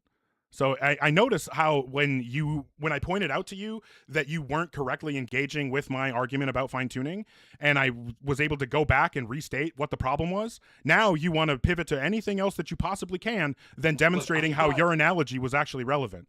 Notice how when I said I was going to go back into my argument, you were like, oh yeah, give it, and then I'll tell you how my analogy was relevant. I noticed you doing anything other than showing your analogy was relevant. Look, I'm happy to provide. There's a I'm very happy to go back to that. conspicuous lack of showing the relevance of that analogy. Look, I'm happy to go to that, but then you just called me an idiot for genuinely no reason. Said that my oh, views genuinely no obviously false. reason. Sorry. Do you want to So nothing. go and So try you to have be nothing. rhetorical? No, I'm okay. Now the point that you were making previously is you're saying that because there's a vast amount of different universes that have in which life can be brought about by God without the same fine tuning that we observe, then the fact that we find ourselves in a universe with fine tuned or the range of constants being such would actually provide evidence against God. However, what I'm saying is contingent on the fact, given we are finding ourselves in this universe with the constants this way, trivially, this is good evidence for God, right? No, obviously not. I just gave you an argument why it's not. Wait. So what's the response to my argument? Yeah, the response is by first asking you, given that we find ourselves in this universe, if you take that, then is it good evidence for God? That's different than the original claim that fine-tuning itself is evidence for God. No, I'm specifically saying finding our... Okay, so again, this is just another crucial tracking error on your part, because specifically what I said very, very explicitly was that finding ourselves in a universe with the conjunction of life and the appearance of fine-tuning is the thing I'm saying is evidence against God. Since I specifically said that, and then you come back with, well, surely finding ourselves in a universe with life and fine-tuning would be evidence for God. No, obviously just shows that you're not tracking at all. I said given that we find ourselves in the universe, right? Mm-hmm. So that piece of data is no longer as part of the posterior data. You agree? I don't understand what you're asking. Look, I'm saying given that we find ourselves in such a universe with the constants arranged in such a manner, on the posterior, then the data that we're updating on is that we find life or life permitting constants. Hold on. You need to straighten this out. I'm not following what you're trying to ask me right now. Look, originally what I'm saying is you're saying there's all sorts of this vast configuration of other universes, whatever, right? I'm saying given that we find ourselves in a universe with the constants arranged in this particular manner, or the range of constants or whatever you want to say, given that piece of data on the prior, right? Like you just bake that in. Then when we update on the data that we observe fine tuning, that is trivially evidence for God. No. Like what do you honestly, but genuinely, I don't know what I don't even know what you're asking at this point. Look, if I were you, I would make a big show of saying, oh, this is a horrible tracking error, but I'm not going to do that. Instead, I'm going to try and make sure that you understand what I'm saying. Look, the original piece of data of fine-tuning that I was talking about had two parts to it, right? The first is we find ourselves in a universe that has the range of constants set up in this particular way, in conjunct with the fact that we observe our actual constants being in this life permitting range, correct? No. What the fuck are you even talking about, man? Look, okay. What do you think the data of fine-tuning is? Typically fine-tuning is presented as a low probability premise, a high probability premise, and the conclusion that theism is likely to be true. No, not the argument. What do you think the actual data is being updated on? What do you think that the actual fine-tuning data is? Typically people present it as saying that it's unlikely for the constants to be the way they are. Yeah, exactly. It's saying that there's a wide range of constants, right? Which is unsubstantiated. And the data that we find, so that's a physical, a question for physicists. but the majority of them converge. But what we see, the data that we observe, is the constants being in such a configuration that they permit life, right? You And? agree that that's the data? Yes, we have constants. We have life permitting constants. Okay, and you agree that's the data that we're updating on? That's the data that we're updating on? Okay, Yeah. sure. Okay, now, given we're constraining, on the prior, given that we find ourselves in a universe where the range of, or the conditions for life are set up in a particular way, then we update on the data that we find, the constants lined up in whatever. Then is that evidence for God? That's directly No, that's exactly analogized. what I'm saying is evidence against God. Okay, that is directly analogized to the fly on the wall case, right? No, because I'm saying it's directly evidence against God. No, because look, you're misunderstanding the point that Cinnabop is trying to make. What he's trying to say is the probability of hitting a fly in general is extremely high, right? But what I'm saying is, let's say we constrain the space, the space of possibilities or whatever. Right, you're saying that it seems like hitting the fly. You're saying that it seems like hitting the fly on the red square is evidence that there was some intention to hit that fly. That's fine. Yeah. What I'm saying is that cannot possibly be predicted by theism. So there cannot be a theistic answer that was the intention that caused that to hit that fly, because under the theistic hypothesis, we in fact expect to find the lack of fine tuning if life exists. Look, what I'm saying, I genuinely don't know what that was responding to, but I'm telling you how you're wrong. What you're saying isn't responding to my argument. So if we're this far, if we're 26 minutes into this conversation and you still don't know what my argument is that I've given at least 3 times now, I don't know. Okay, then Steelman my argument. Steelman my argument. Okay, you're saying if God could do all metaphysically possible things, then God could bring about life in tons of different universes without the fine-tuning data, right? For instance, we could be electrons and love, etc. However, if that is the case, then we would have no reason to presume that God would create the universe such as ours, where the range of life permitting constants is, so infinitesimal. He could create. No, that's not what you're saying. Nope. No, how is that wrong? Yeah, because I didn't say that we should expect not to find. What I'm saying is that we should expect to find a conjunction of life and not fine-tuning. That's what is expected under the theistic hypothesis, and it is unexpected under the theistic hypothesis to find the conjunction of life and fine-tuning. Yeah, so since we find the thing that is unexpected by the hypothesis, that's evidence against the hypothesis. Look, why is it that we expect to find the conjunction of basically the range being very broad and life permitting conditions? What? Life permitting conditions? Why is it that we expect to find that range? Or the conjunction of the two things? Of life and non-fine-tuning? Yeah. Okay, because in the probability space of all the ways the universe could have been with life if God exists, the vast majority of that probability space, let's say like according to theists, we're going to say that that's like 99.999999999% of the probability space is that we would find life and non-fine-tuning. And then there's a 0.00000, like 23 zeros or whatever, and then a 1 probability, percent probability that we would find life with fine-tuning. So under the theistic hypothesis, there's a over 99.9% likelihood that we would find life without fine-tuning, and a less than 0.01 probability we would find life with fine-tuning. So if we find life with fine-tuning, it is so extremely unexpected by the hypothesis that it is evidence against the hypothesis. Yes, I agree. Now, given cool, so we both agree that fine-tuning is evidence against the existence of a God. Look, I agree. That's what you were trying to say. No, I don't agree with your conclusion. Obviously, I'm saying given that we see fine-tuning, right, which narrows the set of possible universes. You agree? How would that narrow the set of possible universes? Because in the previous probability space that you were talking about, there's both universes with fine-tuning and without fine-tuning. Correct? Yeah. Okay, so if we strictly limit the possibility space to only be universes with fine-tuning, why would we do that? You would agree. I'm just saying if we do that, and I'll explain why we're doing this after this point. First, I need to get you to agree that this matters, or given that we limit the possibility space, it's evidence, and then I would talk about why we would do that after. What's evidence? Evidence is just some fact which raises No. the possibility of What are you conclusion. saying is evidence?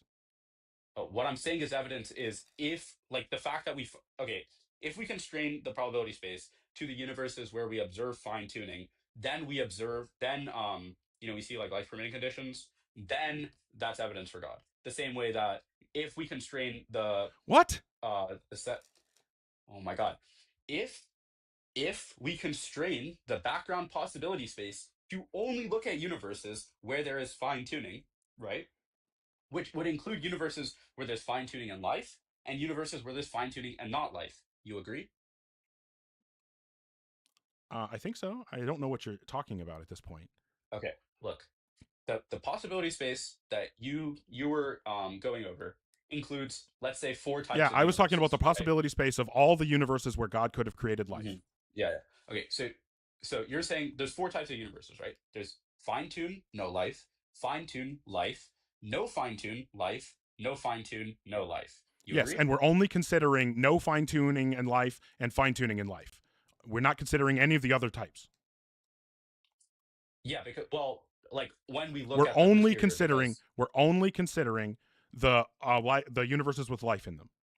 Yeah, and when you say we're only considering those, that's on the posterior, right? Because we observe the data. No, I'm saying when we come into this, we're asking what is expected by the hypothesis. And expected by the hypothesis, if life exists, well, expected by the hypothesis is that God would create life. On the prior, we look at all of them, right? No, And then once we see that we have life, we look at the ratio of life to non-life, and then that's how we find the base factor. No, I'm not trying to Wait, how do compare you- life to non-life. I'm comparing fine tuning to non-fine tuning because the You're argument not. is about fine tuning. Look, I know. What I'm saying is, let's say that the data point is that life exists, or we observe life or whatever, right? The way that we calculate the base factor is by looking at the ratio of the universes in the background, on whatever hypothesis, let's say theism or non-theism or whatever. We're looking at the ratio of non-life to life. You agree, right? No. No. How do you think we're calculating the base factor there? What I'm talking about is just the likelihood of finding the conjunction of life and fine tuning. That's all I'm talking about. No, I'm just asking you how you think that we determine the base factor, because that's what I was talking about. Okay. So my argument, and in order for your response to you're be not relevant to my answering my argument, question. so Why are you not because we're answering my off question? topic, and I'm you're- trying to bring you back to the substance. Dude. Oh my God, this is horrible. Look, Yeah, it is horrible that you can't stay on track. So what I'm trying to explain to you is that what we're discussing right now, what we're discussing right now is I know the what we're difference discussing between. right now. Look, you clearly know. So you couldn't even steel man my argument. How do you think that did you are the steel one man that your knows where the dialectic is when you don't even know what my argument is? Yeah, I do know How what many your times argument do I is. need to give my argument for you to know what it is? Do you just want a loud mic over me? Okay, just let me get my point through. Look, what I'm Well, saying no, is, because it's not relevant. Get back to the actual thing that I'm talking about. look, this isn't. Look, if you think that you cutting me off before I get 3 sentences in and then being like, "Oh, your point isn't relevant," is proving that my point isn't relevant. That's not how this works, right? Yeah, because You you're have to let talking me about get shit to that my has nothing to do with what we're talking about. Like you're trying to go off into all this other bullshit. So what I want you to do, is to recenter and come back. And why don't you try one more time? Just now that I've had a chance to explain it again, why don't you try to steel man my argument again and see if you can pull it off this time? I'm directly on point. Yes, and I'm trying demonstrate to that by bring- steel manning my argument and see if you can do it this time. Oh my God. Okay. So what you're saying is, due to the fact that we see the data that we see is fine tuning in conjunct with life, that total sum of evidence is not expected under theism, because if theism were true, we would expect not fine tuning and life. Better? What do you mean better? That's just your argument, dude. Stop. Okay. I mean, Look. no, but it's better. Okay. What did I get wrong there? Go ahead. Yeah, I mean, like you skip steps. Like I don't know what you want me to tell you, but that's Do you want fine. me to It give is you better. word for word to what you said? No, I didn't ask for that at all. But okay, so we're both talking now, and for the rest of the conversation here, to make sure that we're staying on topic, what we're talking about is how expected the conjunction of life and fine tuning is under theism, right? Yeah. Okay, fantastic. So now go on with your point when we're talking specifically about the how likely the conjunction of life and fine tuning is under theism. Okay, so you agree that the probability of a conjunction given, let's say, probability of A and B given C can be rewritten in such a manner that we have probability of A given C and then, probability of B given C, right? You can break those up, right? You can break up the conjunct into the individual components given the data. You agree with that, right? That's possible to do, but I'm specifically talking about the conjunct, and that's different. No, I agree. Okay, I agree you're talking about the conjunct. The way that you presented the argument talks about the conjunct. I'm saying mathematically, let's say we write out your entire formula, you agree that there's a manner in doing so where we break apart the conjunct. We see what is the probability of A times the probability of A conditional on C times the probability of B conditional on C, and then that expression is mathematically equivalent to the probability of A and B given C. Correct? You agree? I don't think that that's going to hold all the time. No. No. Okay. Well. Okay. Here's the mathematical proof. Probability of A given C equals probability of A and C over probability of C. You agree? I'm not going to be able to do this all in my head right now. So no, you have your it'd be notepad, irresponsible right? You have your to try to agree. Just pull up your notepad because this is important for the point I'm about to make. So hold on 1 second here. Okay. You're trying to say the probability of A given C, or let's just say A given B, is equal to the probability of A and B divided by the probability of B. Hold on. Equals the probability of A and B? Yeah, divided by probability of B. I mean, you can just look that up on like GPT or whatever. That's true. No. I can like derive it for you from like Bayes' theorem if you want, but I don't think we need to do all that. Or you could just look at it from like the Venn diagram, because it's like, what's the probability that you have both of them conditionalized on the bottom one? Like if you only observe the sample space of the bottom one, that's just like in Bayesian mathematics. That's just like true. You can just look it up on YouTube or whatever. Probability. What?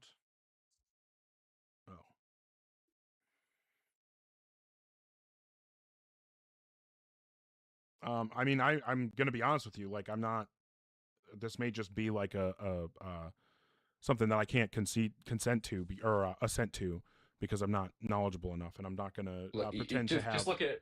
I'm not gonna pretend to have knowledge or information I don't have. I mean, this is directly relevant to the point that I'm trying to make. And if you like, I'm not gonna get rhetorical here, but like, if you understood the way that the conjunct distributes, you'd understand why I'm trying to separate the conjuncts. You'd understand that the point that I'm making is valid. The entire point, and Siddharth talks about this in part 3 of his paper.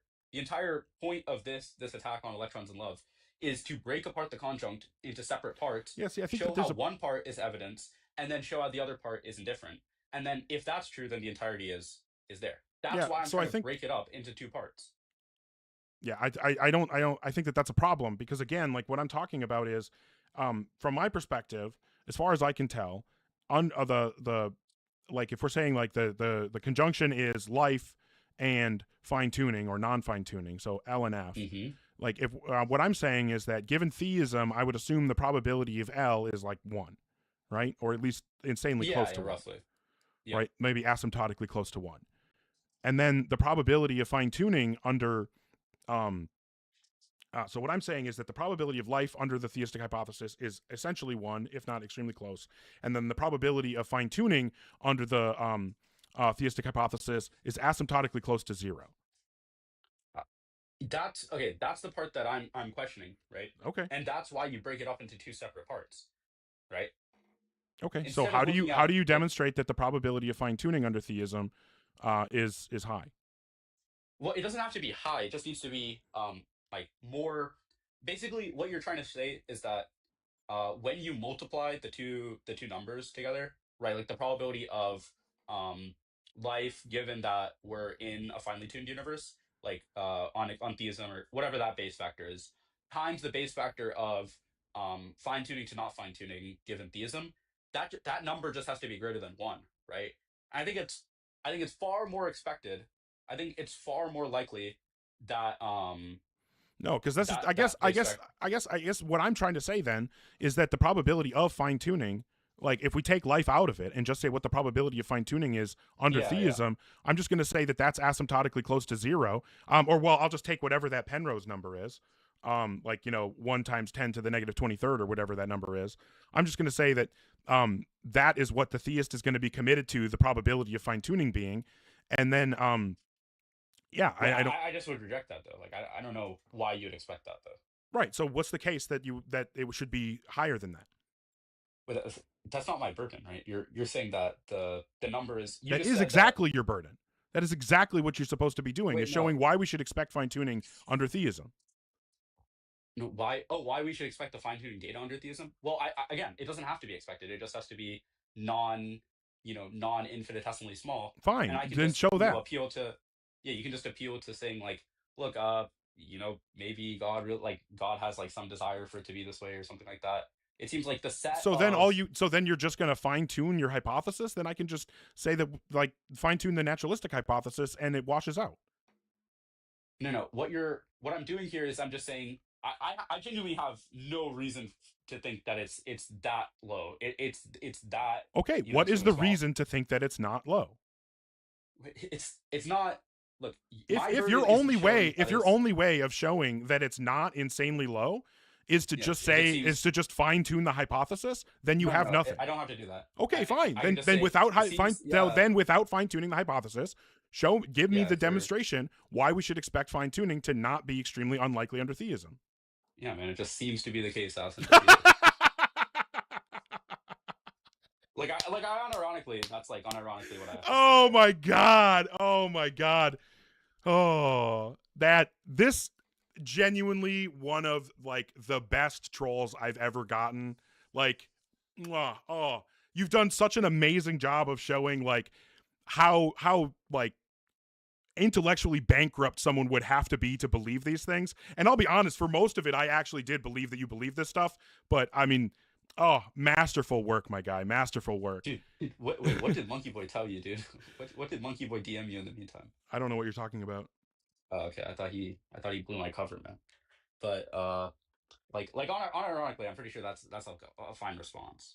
Like it seems like when you make the claim of something like, oh, your data, or the probability that given theism, or given theism, what's the probability that you see the fine-tuning data? That when you say like, oh, that's less likely than 10 to the power of 120, I genuinely have no idea why you would think that. Like, to me, it genuinely seems that it seems to be the case, Aslan Defeater, if you want to be like that. What? I have no reason to think that it's that low. I mean, maybe it's pretty low, but I don't think it's that low. Yeah, I mean it's as low as like whatever the number. Yeah, that's But good. why do you think that it's that low? I don't Because think that's that's supposed to be the number that tells us how many different ways things could have been, right? And it's like so unlikely. It's like, whatever this Penrose number is of the way that the number of ways the universe could have been, and it's that unlikely for it to be the fine-tuning ways. Are you saying like every single like possible configuration of the like every single possible, like, let's say there's a configuration of the constants that under these conditions wouldn't bring about life, like in those conditions would bring about life? I did not track what you just said. Okay. So like, how in this universe or whatever, life can only be observed in like X range of constants. Yep. Are you saying that for every other, like, let's say there's a range of constants that wouldn't bring about life in this universe, you're saying like there's some universe where that brings about life? So therefore it would be like the Penrose case? No. What I'm saying is that the likelihood of finding fine-tuning under a God that could create, any metaphysically possible universe is just going to be that Penrose number in a fine-tuning argument. Now, I don't think that the Penrose number actually means anything, but I think that if we're engaging in an argument, with a with somebody who is a proponent of the fine-tuning argument, I'm happy to just accept whatever they say the likelihood of fine-tuning is, and then I'll just use that number as a way of showing that that's how unlikely it would be under theism to find the conjunction of life and fine-tuning. No, but like, how are you justified in saying that the probability of fine-tuning given given theism is that number? Just principle of indifference. There's no reason we should expect, because the whole fine tuning argument is Yeah, that but I don't think the set is. Wait, I don't think that the set is. What is it? I don't think that the set is like as distributed as that, right? Or are you saying like for every? Okay, this is maybe I didn't explain what I'm saying properly. Okay, so let's say that we have configuration one of the constants. That's like the in this universe. In order to bring about life, you need configuration one of the constants, right? That's like a set of, like that's a range of the constants or whatever. So far so good. I'm not sure that I'm following what you're saying now. Okay. So in you agree that under the under whatever constraints that we're on, I need to find a better name for that. I'm sorry. Under whatever constraints we're on, there's a narrow range which allows for life. Let's say that's configuration 1, right? Okay. Okay. Now let's say configuration 2 is like just outside that range, right? Like it's just barely in that range, but it's outside. Okay, that's Okay. configuration 2, which wouldn't bring about life in this world, right? Mm-hmm. Are you saying that because there's like some universe where configuration 2 brings about life, or some like constraint where configuration 2 brings about life, that's why it's the Penrose number? No, I'm If saying not, I don't know how you're getting the Penrose number for this second part. Yeah, I'm saying that in any universe God creates, according to the theistic hypothesis, at least the ones that you would be engaging with in the fine tuning conversation, any universe that God brings about is going to be a universe where He creates life. And if the number of possible universes God could create is whatever, this unfathomably large number, and of all of those universes, the percentage of which are fine tuned is the Penrose number. And we also say that God could bring about life in any of those universes due to being all powerful or maximally powerful or I got whatever. all that part. I got Okay, well that then I part. don't Okay, then I don't understand where the confusion okay. is. Look, maybe let me recapitulate what I think you're saying, and then tell me if I get it right. Okay, what you're saying is let's say instead of looking at if life exists, if life doesn't exist, let's just assume that life exists. And let's look at all the different universes where life can be brought about in tons of different ways. Most of these universes are not finely tuned, right? So therefore, because most of those universes aren't finely tuned, the fact that we exist in a finely tuned universe is evidence against God. Say the last sentence again. Because we find ourselves in a universe that is finely tuned. Sorry, that's evidence against God, right? Yeah, what I'm saying is that it's unexpected that God would choose a fine-tuned universe to make life in. Okay, and the reason for that is PI on the prior. Okay, now that's only one piece of the data, right? The other piece of the data is if life exists or not, and that's the part that theism overtakes naturalism on, right? Why? I'm not following what you're saying. No. Okay. You agree that there's two different parts of the data. Part 1 of the data, life exists versus life doesn't exist. Part 2 of the data, we exist in a finely tuned universe. We don't exist in a finely tuned universe. Where finely tuned universe just means that the range of the probability of life existing or whatever is like really low or something like that, right? Okay. Okay. You're saying that latter piece of data, that's the part where you PI it and then you say something like that. That's the part of the data that you're saying theism doesn't predict very well. The part of the data that theism does predict very well is the life existing part, right? Sure. Theism predicts life existing. Okay. Now, in order for us to look at the data in conjunct and determine that the data in conjunct is not evidence for theism, probability 1 times probability 2 has to be less than 1, correct? Yeah. Okay, so we agree that probability 1, the base factor is greater than 1 there, right? By a lot, because the Penrose number is really small. So in order for probability 2 to cancel that out, it would have to be equal or more unlikely than the Penrose number. Wait, correct? how did we get to greater than 1? Base factor greater than 1 means that it's evidence for. Base factor less than 1 means it's evidence against. Oh, okay. I thought you were okay. Sorry.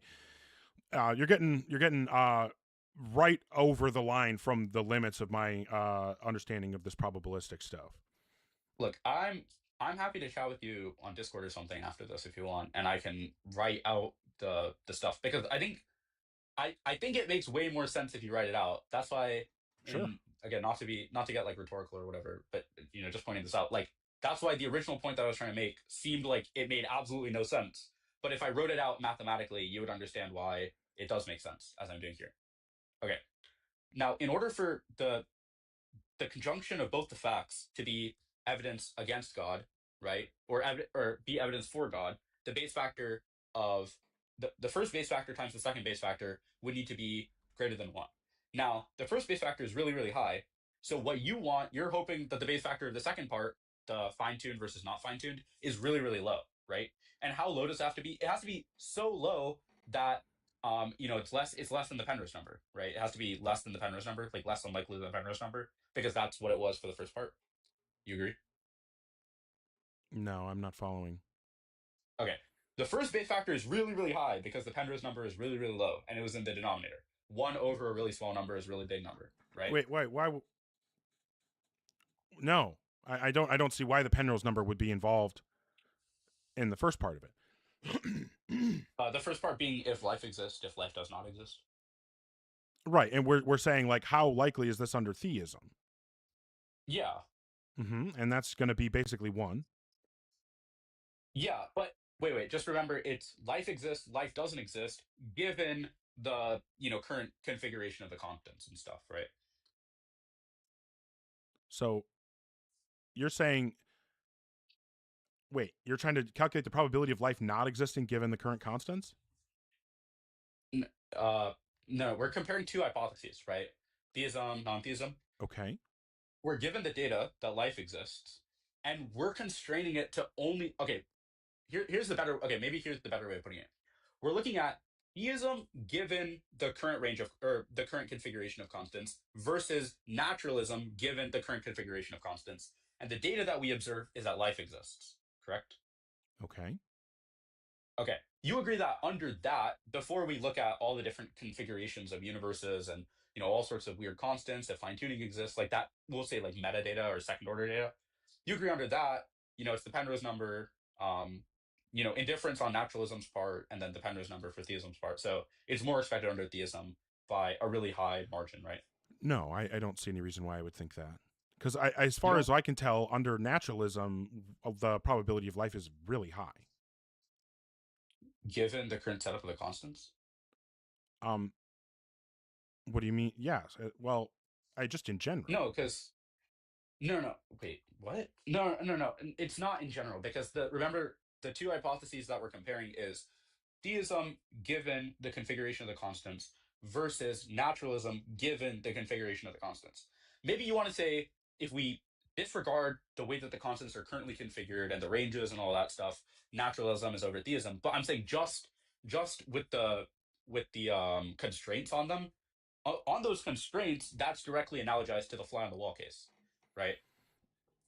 I don't know. You lost me again. Clearly, I'm just not capable of tracking what you're trying to say to me right now. No, what I'm not understanding is, from my perspective, like if we're talking about what naturalism expects, as far as I can tell, naturalism expects like we have no reason, as far as I know, to think that naturalism would expect it to be unlikely for the constants to be the way that they are.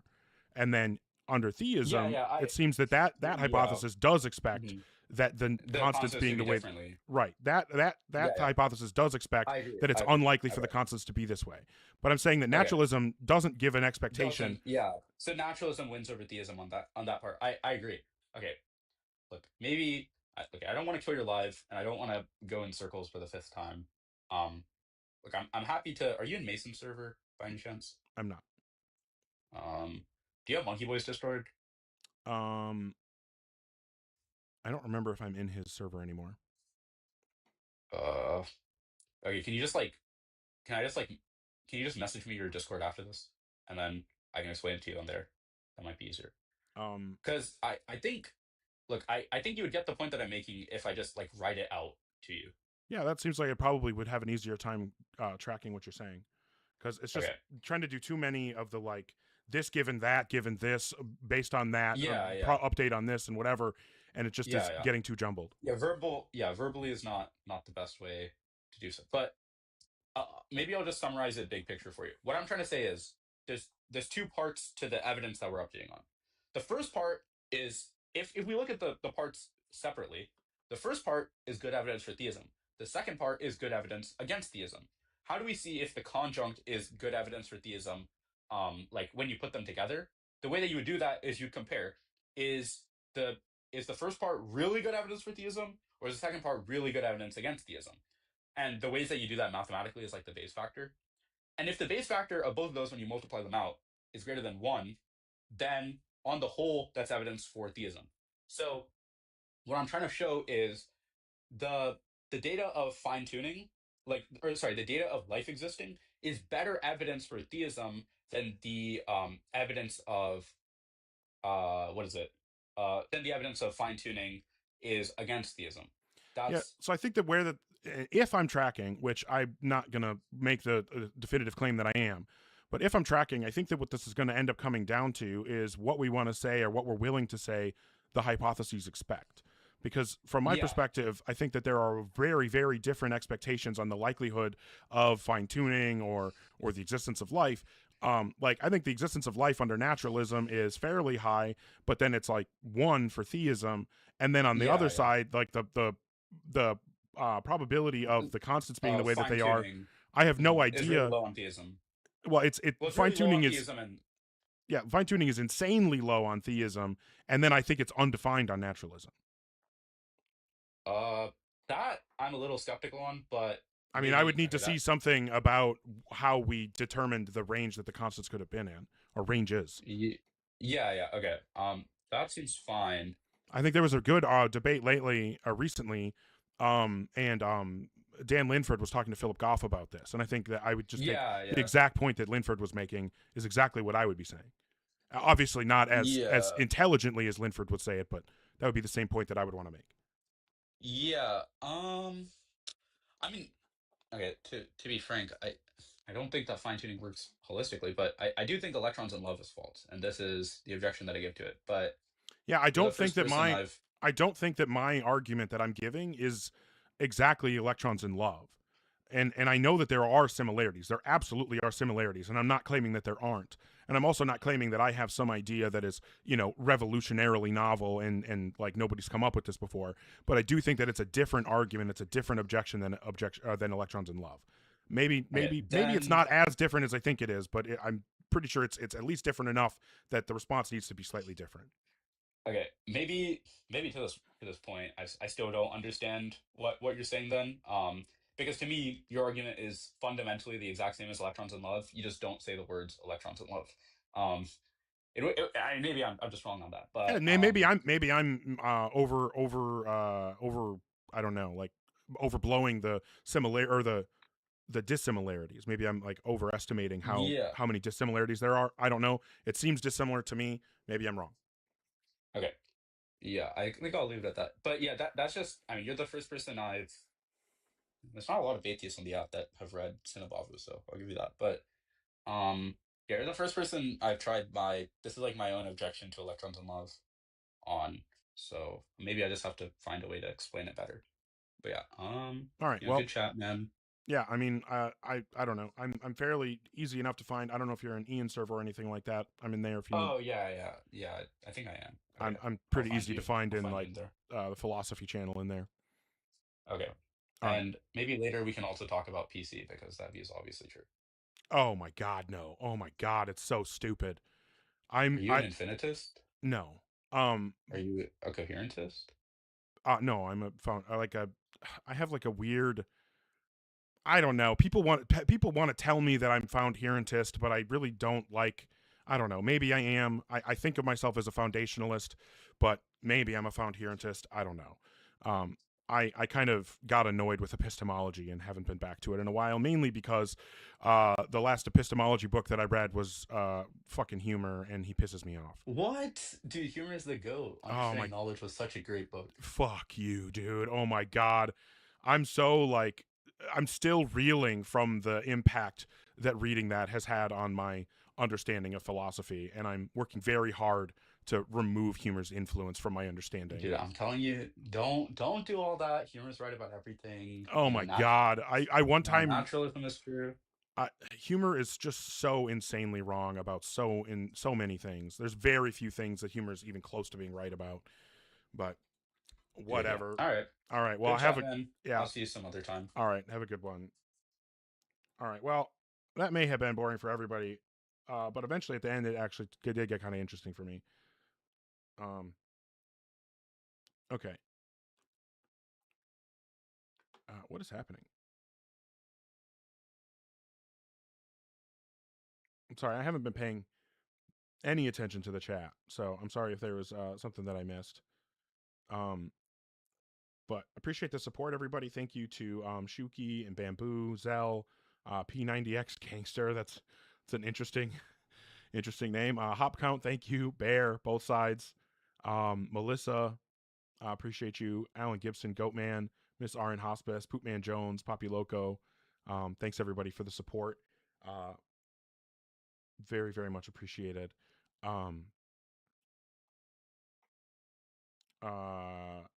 Your hatred of humor. Well, I also am a humor hater as well.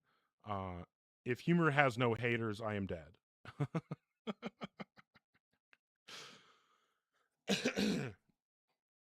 Why are we talking about children and consent? Children cannot consent. Let's all be clear about that.